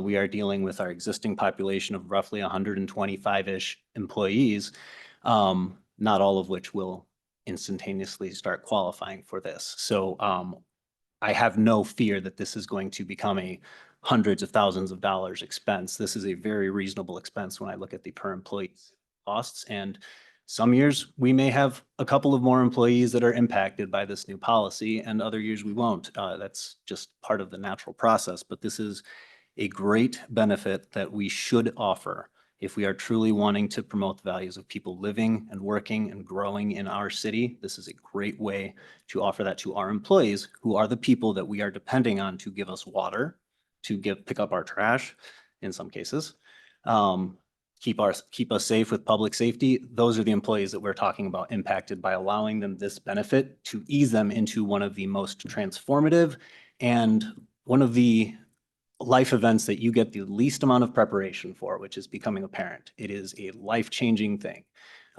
This helps ease them into that. So I am 100% in support of this. It's a great tool that, we can be leaders. Just because other communities don't offer it and other people didn't have it before, this is our opportunity to lead and instigate this. So. I would echo Commissioner Fernandez, especially in saying this is a way for us in the city of St. Joseph to take a strong stance on our value statements. We don't get a lot of these opportunities, and this is one. I'm grateful that we have numbers surrounding this, but again, stressing like Commissioner Fernandez said, this is not something that we can predict and quantify. There's no way, we can't put a limit on it, we can't, and so I think that coming into this with that in mind is absolutely important. And finally, echoing Commissioner Fernandez, I've never had paid maternal leave. I went back to work 2 weeks after a C-section. That's not an experience I want to force on somebody else, and I will use this position to move forward. Yeah, and I'll just repeat some of my questions from our last meeting that I believe that our staff is one of the biggest assets that we have. I think it's important to invest in that asset, just like we need to put a new roof on the water treatment plant. We need to invest in the people who actually do the work for us every day. And I think losing staff is a greater cost because you have to not only train a new staff, but put them through education and all these new classes. And so the more that we can try to attract and retain the good workers that we have here, I think financially it makes a really sensible move for us to do. And I think it's just a good thing to do for people. I mean, it's something that is going to benefit their quality of life. We have an issue countywide, but here in St. Joe as well, where we're losing population. And the more that we can try to attract people to want to live and vacation and work in our city, I think the more that we're going to help even grow that tax base even. So it's a win for everything for a small investment in the long run. But I would also say I'm not opposed to the idea of letting the bargaining units hash out those and then approving this for the general staff, because it makes the most logical sense in my mind with the, keep it kind of clear that way. Yeah, one more thing I wanted to mention. Commissioner Fernandez mentioned that a lot of people are going to this. That may be, and there may be business units here in town, which are, we're fortunate enough to have a Fortune 150 company, and we have a very thriving hospital system. Maybe those are the ones you're talking about. The latest data I could find was the 2023 U.S. Department of Labor statistics, and it said 27% of private sector workers had access to paid family leave. 27%. That's the most recent data, again, from 2023. I look at it, it would be great if we could do that, but I'm trying to balance that with our financial realities that we just spent a long time talking about. And one of the things that I thought of today, I thought, how can we come up with a hybrid approach? How can we find a way to say yes to this? And I wondered if we had researched maybe or considered a shared liability. For example, right now, employees can bank sick days and they can carry over a certain amount of vacation and PTO. Those are three ways that you could subsidize basically the birth, right? If you were wanting to use your own time and continue to get paid. And I just really struggle with the idea. There are some employment levels in the city that can bank up to 180 days of sick time to be paid out at the end of their employment. And it just doesn't seem fair to be able to bank that kind of time and then be paid out while you take advantage of this. Like maybe if we did something where we said we would honor up to 6 total weeks of pay, 3 coming from the employee and 3 coming from the employer. And the employee could use a combination of sick time, PTO, or vacation time. Maybe they just want to do 4 weeks total. We would match 2 and 2. And I think it's just I hate to use the skin in the game phrase because it gets used a lot in business, but I think it's something where if it's that important to someone, even if it is a surprise event, there is time to bank some time, leading up to it. And maybe it's something that if people know that they're planning to have a family, they can again begin to bank some time.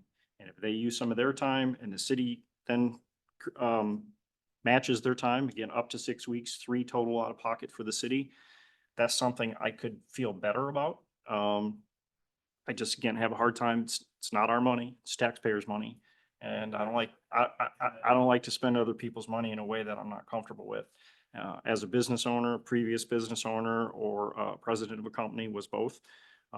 That's a different decision. Now I can make that decision about culture and what it's worth. But I think in my conversations with the constituents, and I know we all run in different circles, I probably talked to 50 people about this. I didn't get one person that was in agreement with the city paying for it, not one. Now, I know I've talked to other commissioners and they talked to people and had several people say this is really important. So I get there's different points of view. But trying to look for some compromise and trying to do it as efficiently and less impactful financially to the city. I thought maybe this compromise might be each contribute a matching amount up to a total of 6 weeks. And I'd also like to see us break apart the general employees from the union employees, because they're two different negotiations. And I would really like to see for future commissions or this commission, if it continues, what have you, I'd really like to see that breakdown of benefits. I think we have to have a baseline to understand what our costs are. We have to understand what our pay package, total pay package is.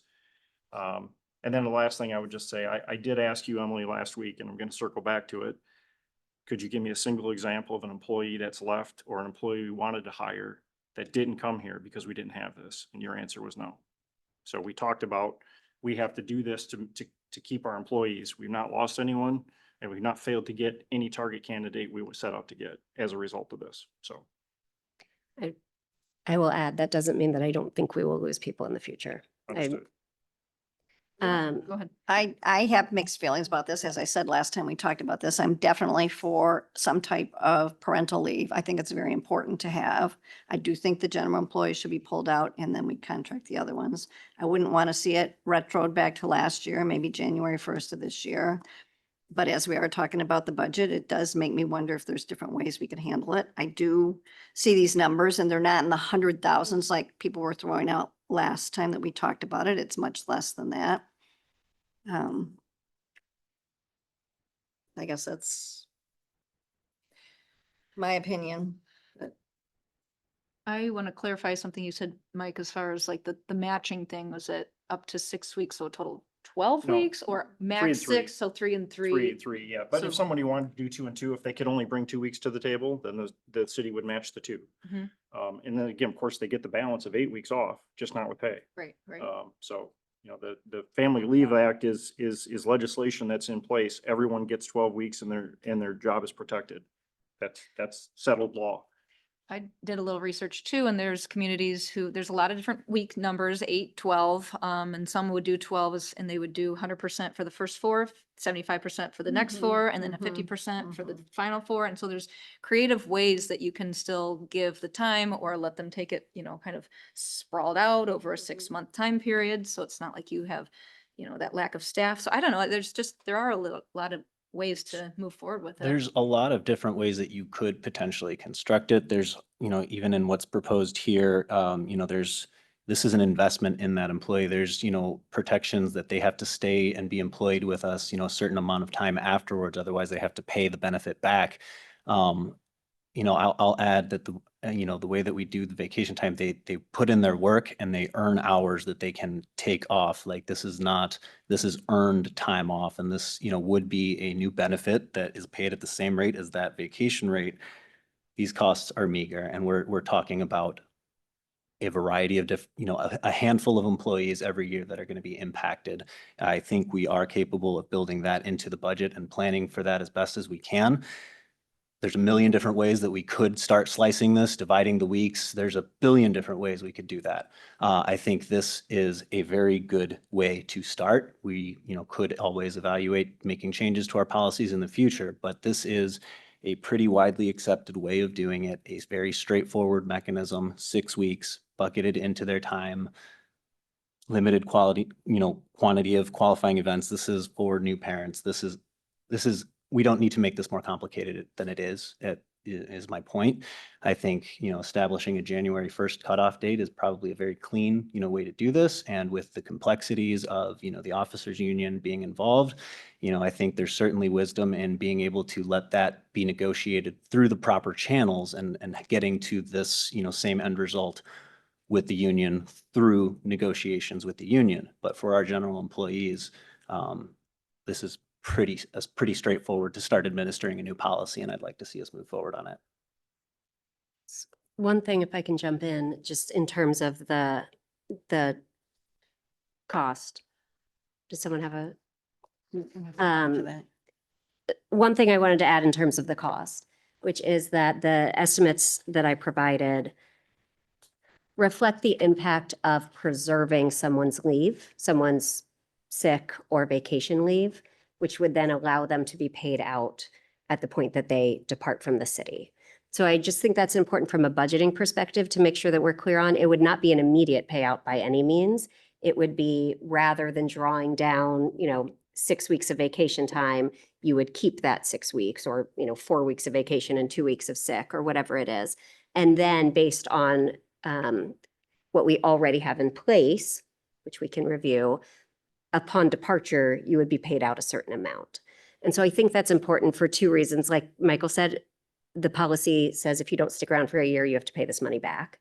The second thing is it does allow us to budget for it. We can anticipate, and Ben factors this in, the balance that folks are carrying year to year, because we do pay out when there are departures. Sick leave is only if you retire, not if you depart before retiring. Vacation leave, anyone can be paid out. Like you said, the amount varies based on union. And that's something that I think we need to review. But I just wanted to make sure it was clear that it's not an immediate cost. It's a cost upon departure. Oh, one quick question. Maybe I read it wrong. I thought it was you had to be employed for a year to get the benefit, not that you had to stay a year after. Did I You'd read have it to wrong? stay a year after. You So if just you do. got the benefit, you are supposed to come back from parental leave and you don't. But you or could you- get the benefit on week 1? No, you would have to complete your probationary period. Which is, And the probationary period varies. I think for general employees, it's 4 months. For public safety officers, it's a year. Okay. I don't remember off the top of my head what it is for public works. I don't know if Greg knows. 120 days. Yeah. thank you for the clarification. Yep.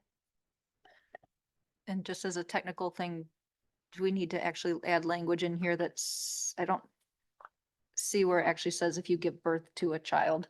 Is I it- added that. You did, okay. I thought I did. And I might have an older version of the agenda. Well, I didn't say what you give birth to, but it does say must show proof / documentation of birth or adoption. I have an older version. So Thank sorry you. about I- that. I wanted to make sure it said actually yes, something about. a it's in birth. there. And again, the way that this motion is drafted, of course, make whatever motion you see fit, but the way that this motion language is drafted is that we would still have to draft the specific language for the personnel policy manual, working closely with Lori. So what you see here is an outline. What you see here is an outline of the program. It would have to get turned into the appropriate legalese with the right level of detail to be added to the personnel policy. And if we found that this policy was ineffective or not achieving what we were wanting it to achieve, we take can it back. tweak it and Yep. move things. Okay. Absolutely. Change it as we need to. The policy is something that needs to be adopted by the commission and approved by the commission, any kind of new policy, amended policy.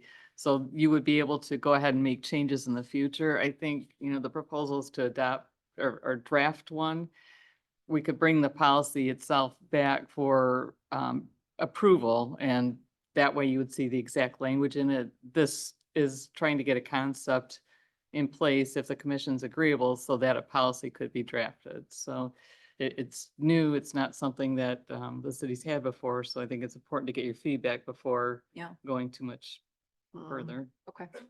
I mean, I think it'd be really hard to, if somebody quit, to go back and try and get them to pay it back. Well, what you do is you reduce it from their leave balance. Right, so if you gave them 6 weeks, it preserves 6 weeks of vacation, you're not gonna pay them that. So typically in programs like this, that's how it shakes out, is you're not cutting them a check when they leave. If they do owe money, you can also take it out of their final paycheck. Yeah, just to clarify that, an employee would need to agree to how that repayment takes place, and we'd have that put in writing. And typically, we would try to get any kind of balance due from a last paycheck. Sometimes there are payment plans made, depending on the circumstances. Okay. Do we have a policy as to how many vacation days or sick days can be used in a given year regardless of what's banked? Yes, we do. Okay. Yeah. And that cap was removed during COVID, and we have very recently put that cap back on. So there is a cap in place for how much you can take in the course of a year. I think the cap is for the carryover to the following year. So if you have vacation, you have to use a certain amount of it. You can't carry it over and Gotcha. keep building. Gotcha. But if you took the 6 weeks and then you took 6 weeks unpaid, and then you decided you had 6 weeks of vacation, you wanted to use that, and if you wanted to use 20 sick days, you could do it all in 1 year or no? With the exception of the 12 weeks of FMLA, it all requires manager approval. And so I can't imagine there's any department head on this team that would approve that. And the FMLA typically requires that you would use your paid leave first before you take unpaid leave as part of our policies. So if people have the ability to have paid leave, that would be part of their FMLA leave. So if you're on FMLA, you take whatever leave is available, so you don't just take, Extra. unpaid leave and then take more afterward, right? And it would need to be approved. Any kind of leave beyond that would have to be approved by the manager. Okay. Thank you for the FMLA context, Lori. I think that's important. Any other questions? Nothing. I move to have staff draft a parental leave policy as detailed in the attached summary to be reviewed at a future city commission meeting. Support. Wait, can we, And that Or do I includes need to be more the specific patrol with union my, and- with the yeah, language? we leave out we say For general? general employees Or, yeah, and retro to January.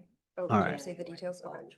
If the. I move to to have staff draft a parental leave policy for general employees dated back to January 1st, 2025 to implement a parental leave policy. We like that language. Okay. That's clear to me. Support. Any public comment on the matter?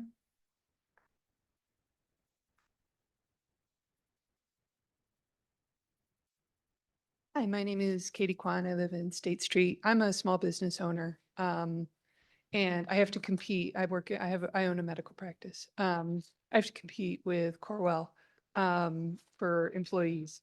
And they have a lot more money at their disposal than I do. My manager is about to go on paid maternity leave this Friday for her scheduled C-section. We made the decision to offer that benefit as a business decision 5 years ago, because when you have good employees, it's really important to keep them. It is enormously expensive to recruit, to train. I think that we've had a masterclass today in the institutional knowledge that some of our city employees have, and that's really valuable. It would be difficult to replace. So I'm in support of doing this. I think it's a pro-family policy. I like what Commissioner Alray had to say about living our values. I'm aware as I budget for, do I need another doctor, that the county population is dropping. And I'd like to see more families here. So I'm in support of this. Thank you. Thank you. Thank you. Other public comment?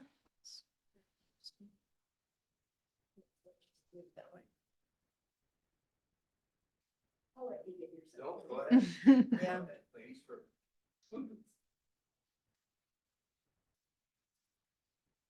A lot shorter than Katie. My name is Kim Jorgensen Gain. I'm one of the candidates for City Commission. I ran for State Senate in 2022 because Prop 3 was on the ballot that year. And I'm here tonight because paid family leave, actually medical and family leave in the case of my campaign in 2022, was one of my top campaign priorities, and I'd love to tell you why. First, let me share that 4 generations of my family have graduated from St. Joseph High School. My family has moved away and come back, once when I was a child, and I've returned to this community twice with my husband after moving away. I love this place. I have fought to remain here. And I know it isn't perfect. In 1987, I had my daughter alone here and raised her alone for her first 6 years with no child support. I don't want, as a couple of you have expressed, other people to suffer because I suffered. I want us to learn from our past and do better. It never occurred to me, frankly, that the city I love didn't provide paid family leave. I have to keep fixing my comments because I said medical and family leave. We're not talking about a majority of people making six figures here, if I'm not mistaken. We're talking about police officers and firefighters, maintenance and office workers that keep us safe and keep our city running smoothly under some pretty extraordinary circumstances. We live in a seasonal economy. It is inordinately difficult to have a successful small business here. Believe me, I get that. My husband and I had to close a restaurant and file bankruptcy after 9/11. And in 2010, we moved to California despite having a house here that we couldn't sell because of the mortgage banking and all of that. So please correct me if I'm wrong, but no one is getting rich working for the city of St. Joe. We're talking about young families, a lot of them in their 20s and 30s, still paying student loans and scraping together down payments for their first mortgage. Whether you're a sitting commissioner or you're trying to be one, it feels pretty offensive to me to infer that adjusting to a newborn, for instance, or healing, well, if it was medical leave, healing from falling off of a ladder, cleaning your gutters at home, or caring for an aging or temporarily disabled family member is anything like a 6 to 8 week vacation. I've pushed both of my parents in wheelchairs within 2 weeks of each other recently. We're talking about some city employees who are part of that sandwich generation, caring for aging parents and young families at the same time. We're talking about surviving in the pylon of living in a seasonal economy and between the economic disaster bookends of 9/11 and COVID. There should be no expectation that a majority of the people who would benefit from the city paying their salaries, which are already budgeted for, if I'm not mistaken. That's 3 minutes. Okay, well, I'm in support. So please make it happen. All right, thank you.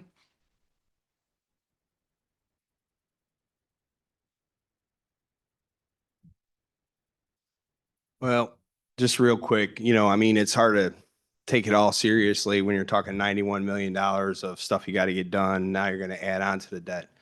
I don't know about anybody else, but all I see is the lighthouse up on the screen. Last time when I was in the meeting, you said you were going to try and figure out numbers or whatever. I haven't seen any numbers. Is there any projection you could put up on the screen to show everybody how much this is going to cost? Because I asked you as taxpayers, how much is this really going to cost us? And nobody has provided. Well, I mean, the public should see it. I'm more than happy to. I mean, the public should see it up on the screen. That should have been a priority of having that up on the screen while we're sitting here listening to you guys talk about it, Second of all, unless you have it in your policy of what people can take as far as vacation time, it doesn't matter what the manager thinks. You got to make sure you have that all in your policy. And I mean, I mean, is it in the policy? I don't know, So, I mean, you're talking about a manager approving it all, but I don't know if that's in a policy or not. So you can't really do that. You might have a lawsuit on the hands that ends up costing us more money. My next thing is this part, you figured out what the 6 weeks is potentially going to cost. Of course, I don't have time to sit here and look at it right now.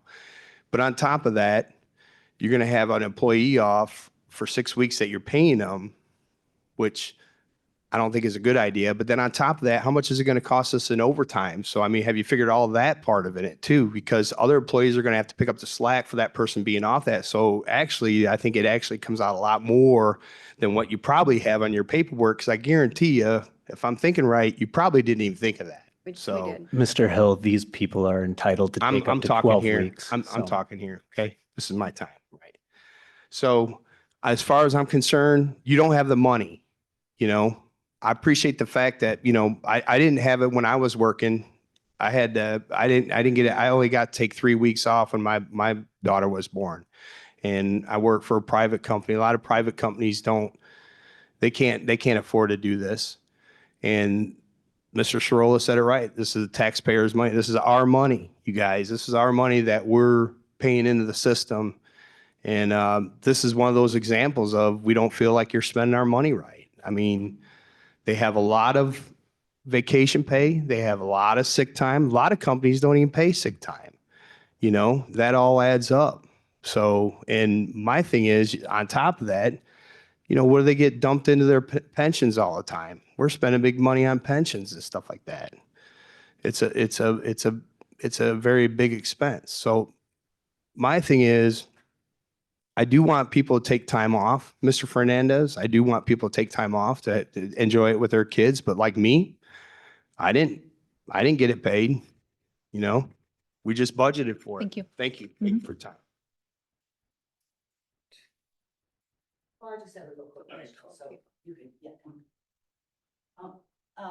So I guess so are you telling me that St. Joe City employees have not had paternal leave all this time?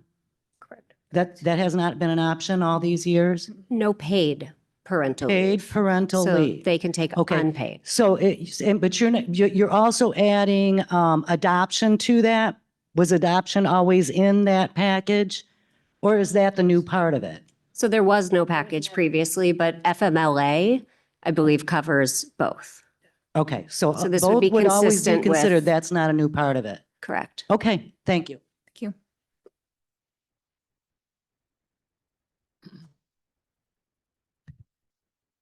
Ryan Kadowich, 2307 Morton, also running for city commission.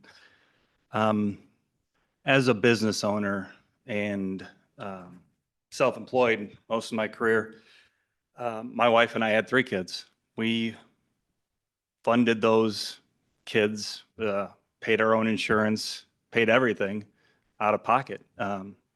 Wasn't really a big surprise. We had 9 months to figure it out. I guess a couple comments I would make that I do like the idea of being able to have the employees match what Mike said. But again, I think they should be forced to burn up any vacation time, a portion of sick time before they could get any type of benefit from a FMLA leave situation. Again, being self-employed, if I didn't kill it and drag it home, I didn't eat, you know? I think it's important for families to be responsible for themselves. And I just don't see how taxpayer dollars should be funding that. And I can't imagine anybody when they're shopping or looking for employment to have that in their head. I think it should be negotiated on an individual basis. If you find an employee that you really want, they're a star, and you want to offer them something, then offer it to them. But why across the board just say, we're going to give them 6 weeks paid vacation for a family event like this? Doesn't make a whole lot of sense to me. Everything's a negotiation in my world. And so why do you have to put a policy in place for every city employee? You know, you're going to have unions that will push back on their negotiations, on their contracts. Why can't it just be an individual basis? So that's all I got. Thank you.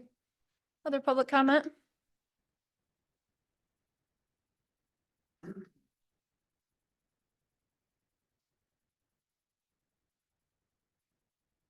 My name is Hilda Banyan, and I don't live in the city, but I do own property.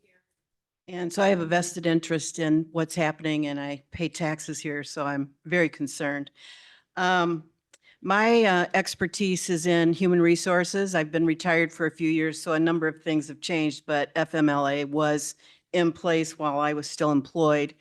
And I would suggest that you consider allowing the bargaining units to delve into this particular benefit before you consider doing it. And I think who's ever bargaining with them is going to appreciate if you do that also, because you're going to set a precedent here. And I just throw that out that you consider that. Also, correct me if I'm wrong, but I think someone asked for a complete review of the total benefit package. And coming out of HR, that was something we did every year. And sometimes there were things that we needed to do to beef up the package that we had. And I'm not sure if you've got something like that or not, but maybe the time of vacation that you're giving or sick days or whatever. And this would probably be one of the last things that you might want to look at adding to that package after you've made sure that it's totally competitive and get you where you want to be with anybody that you're hiring. Just a few thoughts. Mike, I thought that your proposal on the employees having some skin in the game, that was pretty genius. Wish you'd have been around a few years ago when I was doing this. Thank you for your time. Thank you. Any other public comment?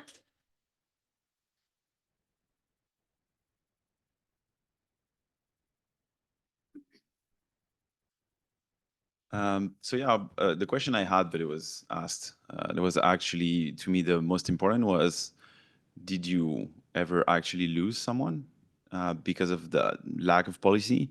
Or do you have someone that have left? You had a problem with retention. And apparently the answer is no. And then I heard, trying to quote, I'm not trying to, but you said like, oh, I have a feeling later it's going to be that.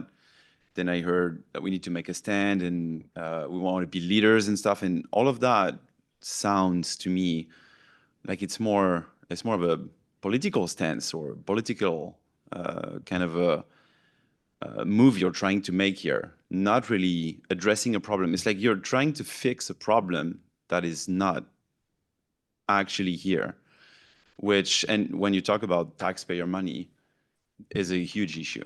And I guess when I was hearing, what you were saying earlier and what some of you were saying about how it is to become a father and stuff, and I am a father, so I understand that, and I do understand what it is and stuff. But again, it's not private company, it's public. And when you do offer this kind of package to someone, you take it from someone else.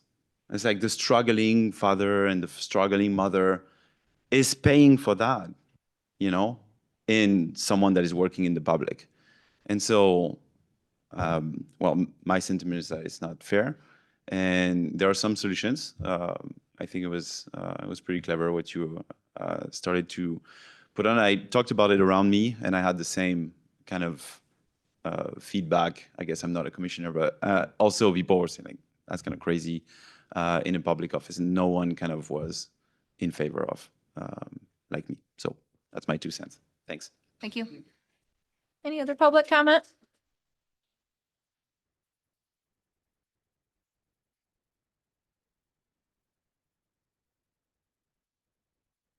Hi, Vicky Wade. I want to, off of what Chad said, I agree. We've got some great city employees. I know some of them, and I mean, I can't complain about any of them. I think they're wonderful. My concern is that at a time when, everything is so expensive right now, people are being taxed to death. They're living paycheck to paycheck. We obviously, from what Mike said, we've got a lot of projects coming up that we have to fund. So what are you going to do? Raise taxes to get that money? I just don't think we can afford it. Plain and simple. I just don't think it's a time when we can afford it. I do like Mike's idea. Like Hilda said, I think that was a great idea.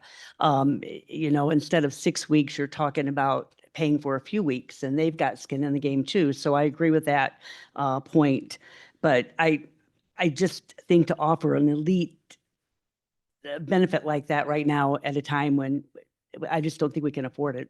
I don't know how you can do that. The other thing I want to mention and bring up is that, and I know this was talked about earlier, but, based on what Mike said, and I do appreciate his explanation of how, the money is spent and the need that we have.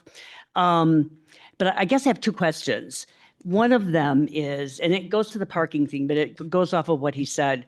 I'd like to know, are you still planning on closing Pleasant Street, causing us to lose approximately This is strictly 20? about the parental leave. Well, he brought it up earlier and it wasn't the topic. That's all I'm going to say is that I'd like to know if that's going to be closed and it's costing us 20 parking spaces. And I'd also like to know if it's true that you rejected a proposal or plan to add 40 more parking spaces to the lot across the street and you rejected it. That would Okay, be, again, this is just about parental leave. I'd still like an explanation. Thank you. Any other public comment? All right, seeing no other, we have a motion and a second. Any other comments from the commission? I'm just going to say it's really hard for me on this topic.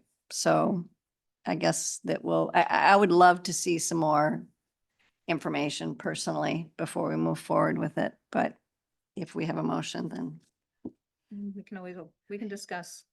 No. I don't think anybody wants, I would love to have it wait till we got some more analysis done, but. Motion is to have a policy drafted, so it will be coming back to us again before it gets finally approved, will it not, or? Yes, that's the motion, and I'd be happy to bring the information along with it, time it so that we could bring both before it becomes official. But it would just be the language, not the concept. Once the concept is approved, we are committed to go forward, then it's just a matter of the details. If we vote tonight affirmatively, is that correct? That's not how I heard it. Okay. So I could be wrong, and obviously I'm the one advocating for it, so I'm answering against myself. If you're voting to approve a policy change and directing staff to draft the policy to bring back for review, then the policy has been approved. You would have to then take action later to basically reject the it. policy, revoke it. Mm. Yeah. Or amend it in some fashion. So we could table it again and get more information, or we can take it to a vote. Is that basically where we are? Yes. Okay. Yeah, or revise the motion. What additional information specifically? I would like an analysis of all of the benefits. All packet, all benefit, Yeah. okay. Because I do believe it's gonna make a difference. in Negotiations. What is how much time would it take to get an entire analysis of all benefits? I think I would want to talk to our HR folks. I think I could have it for the next meeting. I think that would be a reasonable They've timeframe. already Things have Could be done in. been a little busy the last couple weeks, but I Right. think that's doable. Right, and this isn't something, again, we have to approve right now. I like the idea of having any worries or hesitations kind of hashed out completely. Again, I agree with the concept. I want to make sure I do too. that we have our questions answered before moving forward with it, so Sorry, I know that might be frustrating for people. That's how I feel. Mhm. So I can't it's move fair. forward to it. So my support of Commissioner Fernandez's motion remains, but if we are going to table it, it might be good to bring some pension conversation into this. I just heard that thrown out, and it is, while the pension fund appears on our budget, this took me a little while to understand, and Ben is great at explaining it. We might want to introduce the pension component to this as well, Sure, that'd be a part of our benefits package. because it does. That would be analyzed. Because we're paying out pensions right now, but we're not giving pensions. So it still appears, but it's not something that we're giving as a benefit. I think that's But just with regard to Yeah. the fire. Yeah, exactly. So, Right. but I think it's part of the, when we're looking at this, because it appears and it's a big number. And so I want to be transparent, and make sure people understand that. Yep.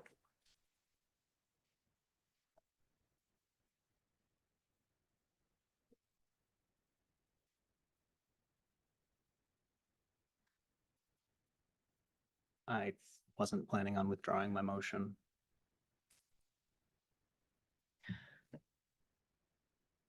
Then you'll have to take a vote. if someone wants to table it, can they verbalize that in the vote and then bring it back? Or is it failed and it's dead forever? The motion would, you would take a vote on the motion if the motion has not been rescinded or changed. Mhm. And if there's not a majority of support for it, then the motion fails. Mhm. And Can you it move could, to But be tabled? it could come back as a It- different motion it could- later. you could have a It could separate come back as the motion. same motion The later, I topic, it could think. come back the same motion. Yes. Come every week. Yeah. Yeah. Yeah. Okay. Okay, well, Abby, call the roll. Commissioner Binkley, No. Commissioner Sorolla, No. Commissioner Ori, Yes. Commissioner Fernandez. Yes. Mayor Thomas. No. All right, motion fails. I would like to see the questions that went unanswered Yes, come that back. doesn't mean that it's a motion that's going to fail again. It just means we want more information. Is that enough direction to staff? Oh, yeah. We're good. Thank you. All right, now we can move along. We're going to move on to new business, Sandbar Grill, sound ordinance extension.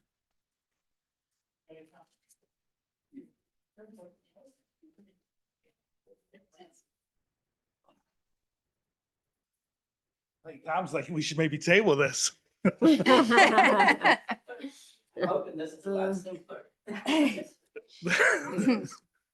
Sandbar Grill have plans to have amplified music like they have in the past on their outdoor patio again this summer, and has requested approval from the commission.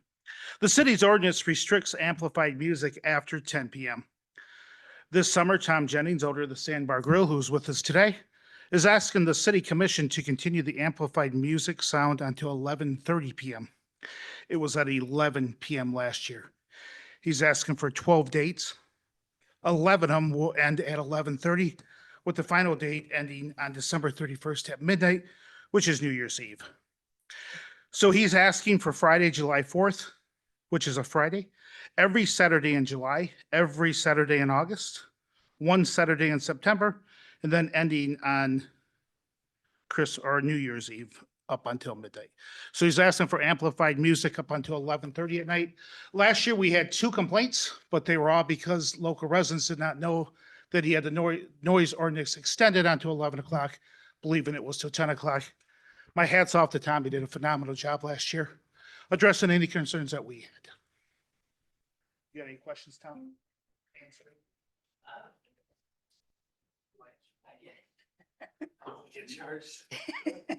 I guess I'd like to, thankfully, this doesn't, hopefully this isn't too controversial. It doesn't cost the city any money. There's no budgetary constraints. Thankfully, I respect what you guys have to deal with. It's been a little bit sobering to watch it, quite frankly. But in any case, we try to do a good job there. We're trying to create an environment.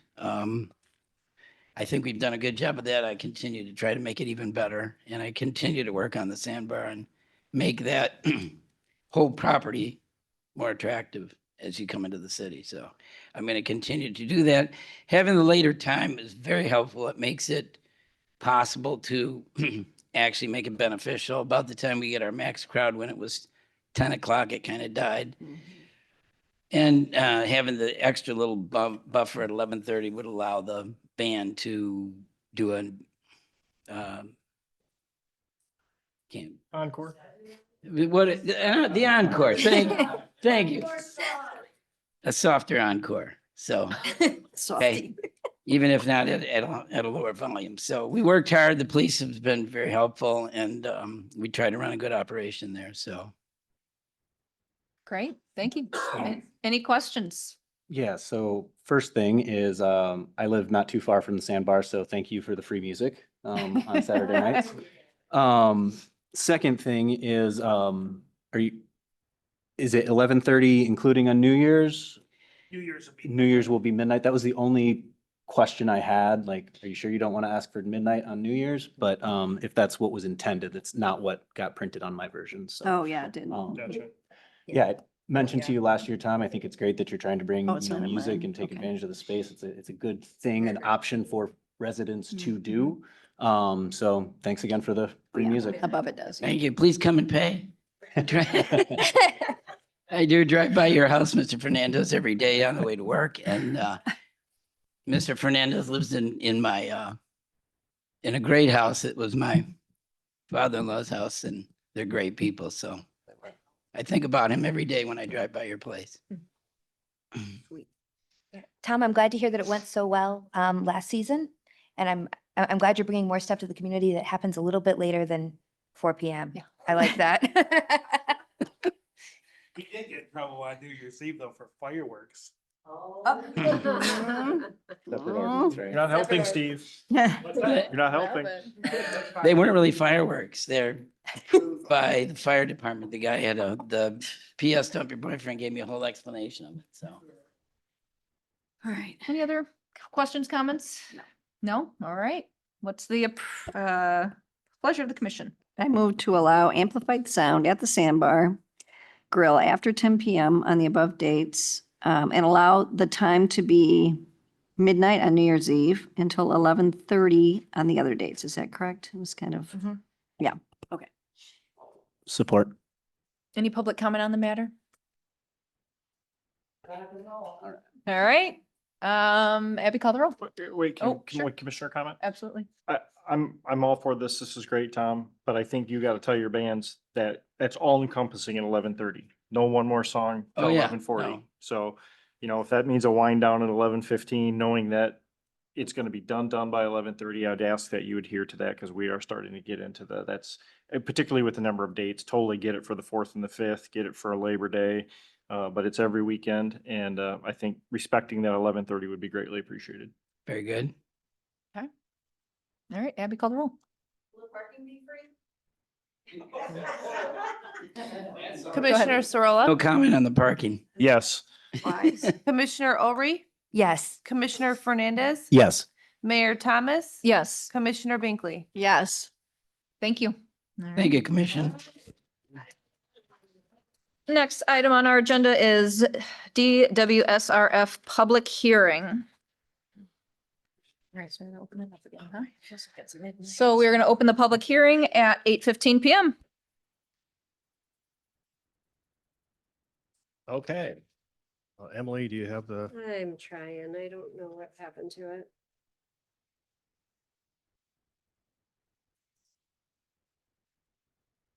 There we go. Sorry, Greg. I got too many things That's open. okay.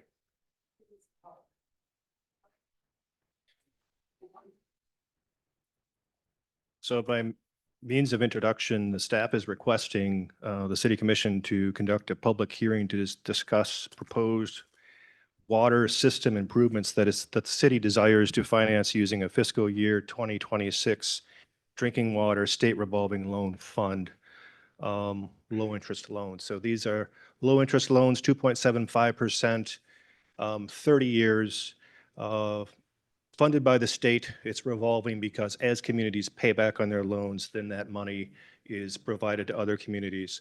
It's very competitive, as we've talked about, and we're going to be applying for the loan here in 2026. So that's our team. That's me. That picture was taken a while ago.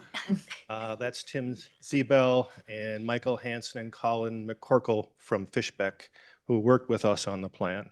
So next slide. And we'll cycle through. Okay, water service area. The water plant serves a population of 35,000. So that's the city-owned City of St. Joseph water plant. 7,900 people in the city itself. 1/3 of the water demand, 2/3 of the water demand is in the townships of St. Joe, Royalton, and Lincoln townships. They're part of an authority. The water plant, the booster station, and the water tank projects are shared among the city and authority. So those projects are funded by the water rates that the customers in that entire service area pay for through their water rates. The water main and lead service line projects, on the other hand, are the responsibility of the city only. So any service line, any lead service lines, basically those are just for the city. If there are lead service lines that are in the townships, they would have the responsibility of replacing those lead service lines. So that's where that breaks down. So let's go to the next slide.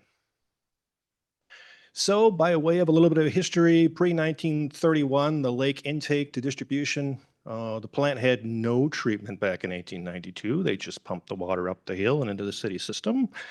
And then in 1913, they started adding chlorine. And then in 1931, we got our first full-scale water plant employing flocculation, sedimentation, and that's the plant there. So that was the first plant.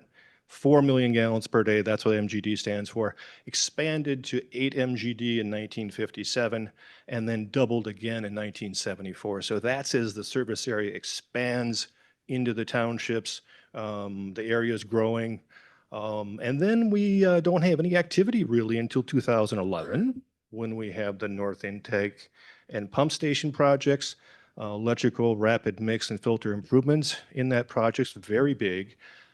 2020, you may recall, SCIP Phase 1, high service pump station, chemical feed, reservoir improvements, yard piping improvements, and at that time, we retired most of that old 1931 plant.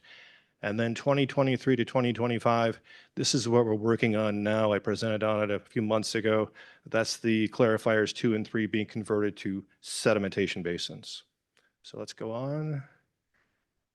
Bird's eye or drone's eye view of the water plant there. And then let's go on to the water tower. So the projects that we are contemplating at this point are the complete water plant roof. So you may recall that a couple of years ago, as part of phase 2, we had the water plant project coming in at 15.818 was the bid. The roof was another $1.2, $1.3 million. At that time, we suggested to you, and you accepted that you reject that bid on the roof because it simply, we couldn't afford it, and it wasn't covered under the DWSRF loan at that time. Last year, we came back and sought a portion of that roof to cover what is over clarifier number 2 and number 3. So that's what we're talking about there.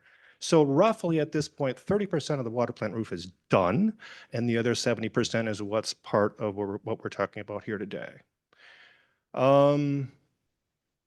We also have dehumidification and HVAC replacement. Dehumidification is important at a water plant because it's a moist place. We're adding chlorine, and chlorine in combination with air forms hydrochloric acid. So computers, motor control centers, all that equipment is very sensitive to that atmosphere. It's important to move that air through the plant and dehumidify it. The existing dehumidification is circa 1974. HVAC is in need of a replacement as well. Moving on to the water tower that you see in your photograph there, the shared system water towers, the city and the 2 authorities are the responsibility of the system, not the city itself.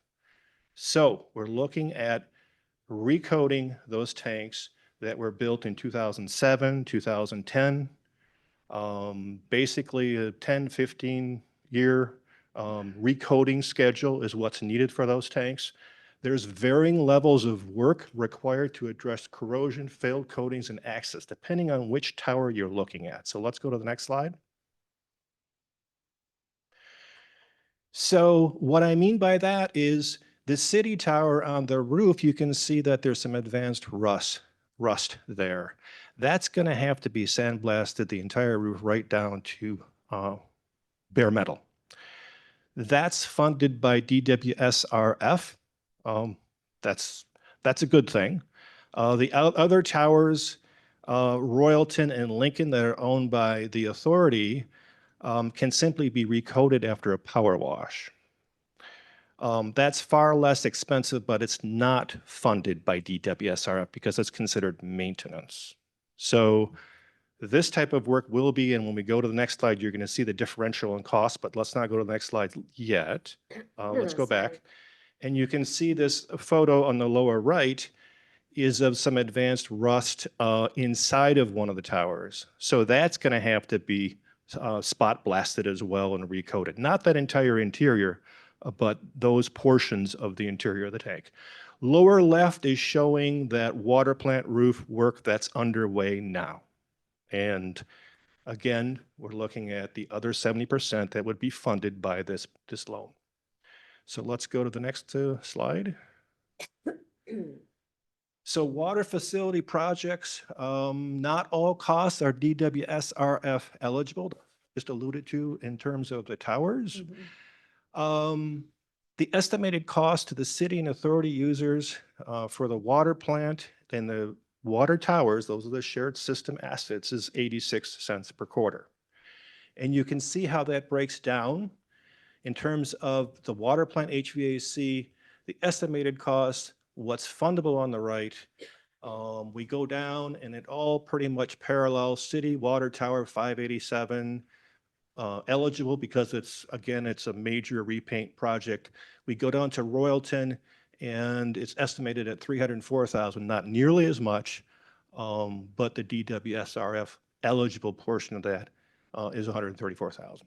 So The city tower is much more expensive because we're going to have to basically provide sandblasting and dust protection. So we're going to basically have a contractor hang canvas over that tower to prevent the egress of that dust. So very expensive in terms of that. And that's why we're looking at the other towers. Let's paint them now so that doesn't have to be done. So you can see the additional costs there in terms of engineering and administration, contingency, bond origination costs. And then it gets down to the request down on the bottom for the shared system assets, $2.22 million. Let's go on to the next project. So we get to the city only, responsibility of the city. We're looking at replacing water main, Tim's team on Kingsley from Lakeshore Drive to Stadium, a little length there. It's only 4-inch main. We have a major user in the St. Joseph High School. That cost to users would be $1.26 per quarter. You can see how that breaks down again on the project. It's all eligible in terms of that. And DWSRF funding $829,000. Next slide. And let's move on. That's a lead line being replaced, by the way. Lead service line work. EPA just revised the lead and service or lead and copper rule back in October of 2024. So up until that time, Michigan was requiring us to replace 5% of our lines per year. This EPA directive, this new rule that was promulgated in 2024 in October, goes into effect 3 years hence in 2027. And the rule states that we have to replace 10% of our lines per year. So in essence, with the new EPA overriding the state of Michigan, we have until 2037 to replace our lead service lines. So this is another reason for the importance of this project and the urgency. So funding request for 3 years of lead service line work, 830 lines. Those are coded red and blue in the map above. And then the replacement is standalone project in the purple. And that's if we were to do just lead. There's a possibility that this project might get funded for just the lead service lines by DWSRF, and that would be good news. Okay. Also, the purple, we're targeting services that test high for lead. It's part of the project. So we offer lead testing October through May of every year for customer request. And then also we have galvanized or lead services that are prioritized for services. So obviously if they're lead, they're prioritized. If they're galvanized, they likely were connected to lead at one time, and that lead migrated downstream and plated the galvanized, and it's still there. Those lines under law have to be replaced as well. Let's go to the next slide. So the lead service line work, the estimated cost to the city user is $6.91 per quarter. And you can see how that breaks down there, the number of lines, the cost, the contingencies, the total of $4.534 million. Let's go to the next slide. So when you apply for a DWSRF loan, you've got to look at the impacts of the project, work occurring at existing sites or replacement of pipe in the same location. The findings here were no impact at project locations for endangered species, historical, archaeological, or culturally important sites. They looked at wetland and coastal zones and determined that there were no real effects there. So primary impacts will be construction related to the project areas, noise, exhaust, emissions, dust. Impacts will cease at the end of work. And then contractors' responsibility for meeting mitigation requirements, soil erosion control with the county permit, the noise control, site protections, and work hour limitations. The project plan schedule, submit to Eagle by June 1st. Eagle is going to finalize the scoring and community funding in August, and then they will report the communities that were actually able to gain the financing. And those communities that were successful, then there's a design phase in October through January. October through next year. Project bidding in February, Eagle approval in April, construction to start in May, and construction to end in October, with the exception of lead service line work, which will extend into 2027, 2028. Any questions? All right. No, very Since- thorough. I don't have any. No. Comments? Thanks for being so prepared as always, Greg, and Oh. breaking it down for us to understand it. We appreciate it. Yeah, Yeah. very helpful. Thank you. I guess we'll move on to public comment portion. Okay. If you,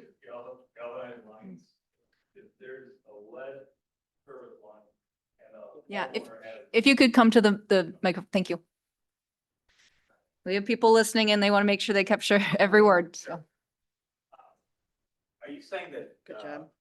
If a home has galvanized lines and lead transferred into the home, that we are on the hook to replace all the lines in that home? We are responsible for replacing the line from the service line, Right. from the water main to 18 inches inside the home. Okay. Just that far. Just that? Yeah, yes. Okay, you're not talking about the entire. No, sir. And this is a public hearing, so we need to have your name and address on our record, please. Brian Katowicz, 2307 Morton. Thank you. All right, any other public comment? What was the purple part again? Sorry. Just if you could. My name's Sean. Sean, I'm sorry, the purple part, what does that mean? Because I live in the purple part. Let's go back to the purple screen. Sorry. Working on it. That's Sean, while you're waiting, if you could just list your full name and address, because it's an Eagle requirement for public hearings. Sean Thank you. Hill, 801 Park Street, St. Joseph, Michigan. So Thank you. those are the lead service lines throughout the city. And then the water or the street redevelopment projects are All the purple's highlighted the in, I one-off think it's stuff. the dark blue there. So those purple lines are spread throughout the city. and It might be part of the galvanized previously connected to lead that are, So I talked about the 2003 CSO project. That's an example where we replaced the water main at the same time. We know that there's lead now based on history in the city. There was lead there. So if there's galvanized lines that are connected to that to go into the home, then we have to replace those galvanized lines. We won't have to do work in the street because we've already replaced the lead service line with copper. But again, if there's galvanized from the curb stop into the home, we're required to replace it according to the lead and copper.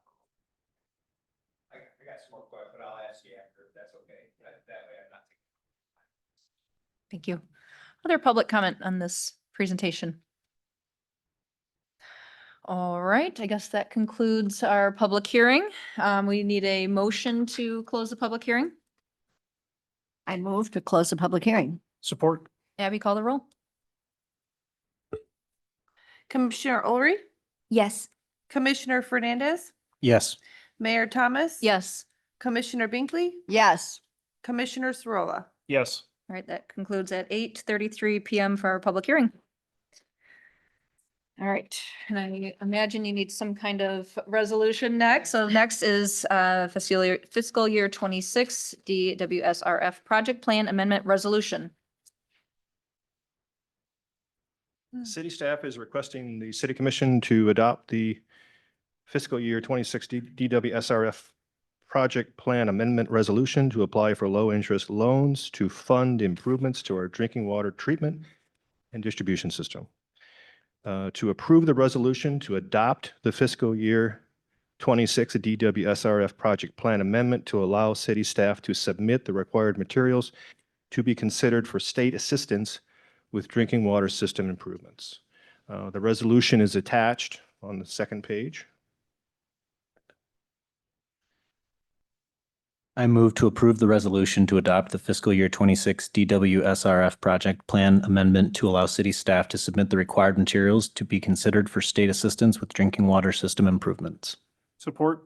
Any public comment on the matter? All right, Abby, call the roll. Commissioner Fernandez, Yes. Mayor Thomas, Yes. Commissioner Binkley, Yes. Commissioner Sorolla, Yes. Commissioner Ori. Yes. All right, thank you very much. All right, that concludes our items on the agenda. We can now move to city comments. So city manager comments, what do you got first? Not a lot tonight. Kudos to Public Safety and Public Works for a lovely parade on Saturday. I brought my kids and we had a lovely time. So nicely done. Commission comments. I don't know. I would say I think it's great that we still have this many people at our meetings. If you come to city commission meetings, you'll see how packed we are at the beginning and how that trickles off as we start talking about some of this really important infrastructure. So I am grateful that you guys are here and you're sticking with us through these conversations. We want public comment. We want public input. And so thank you for being here and spending Monday with us. Michael, anything? No, Nothing? not tonight. All right, I will echo the sentiment on the Blossom Time Parade. Thank you for everyone who made that happen. It was a beautiful day. It was really fun. There is also a couple events coming up this week. Well, there's a lot coming up this summer. So one thing, if you're interested, the Morton House Museum in Benton Harbor has an open house this Saturday on the 17th from 11 to 2. And then our farmers markets, I think, start in another, not this weekend, but the next. So get ready for those. All right. No other comments, then we can adjourn at 8:35 PM.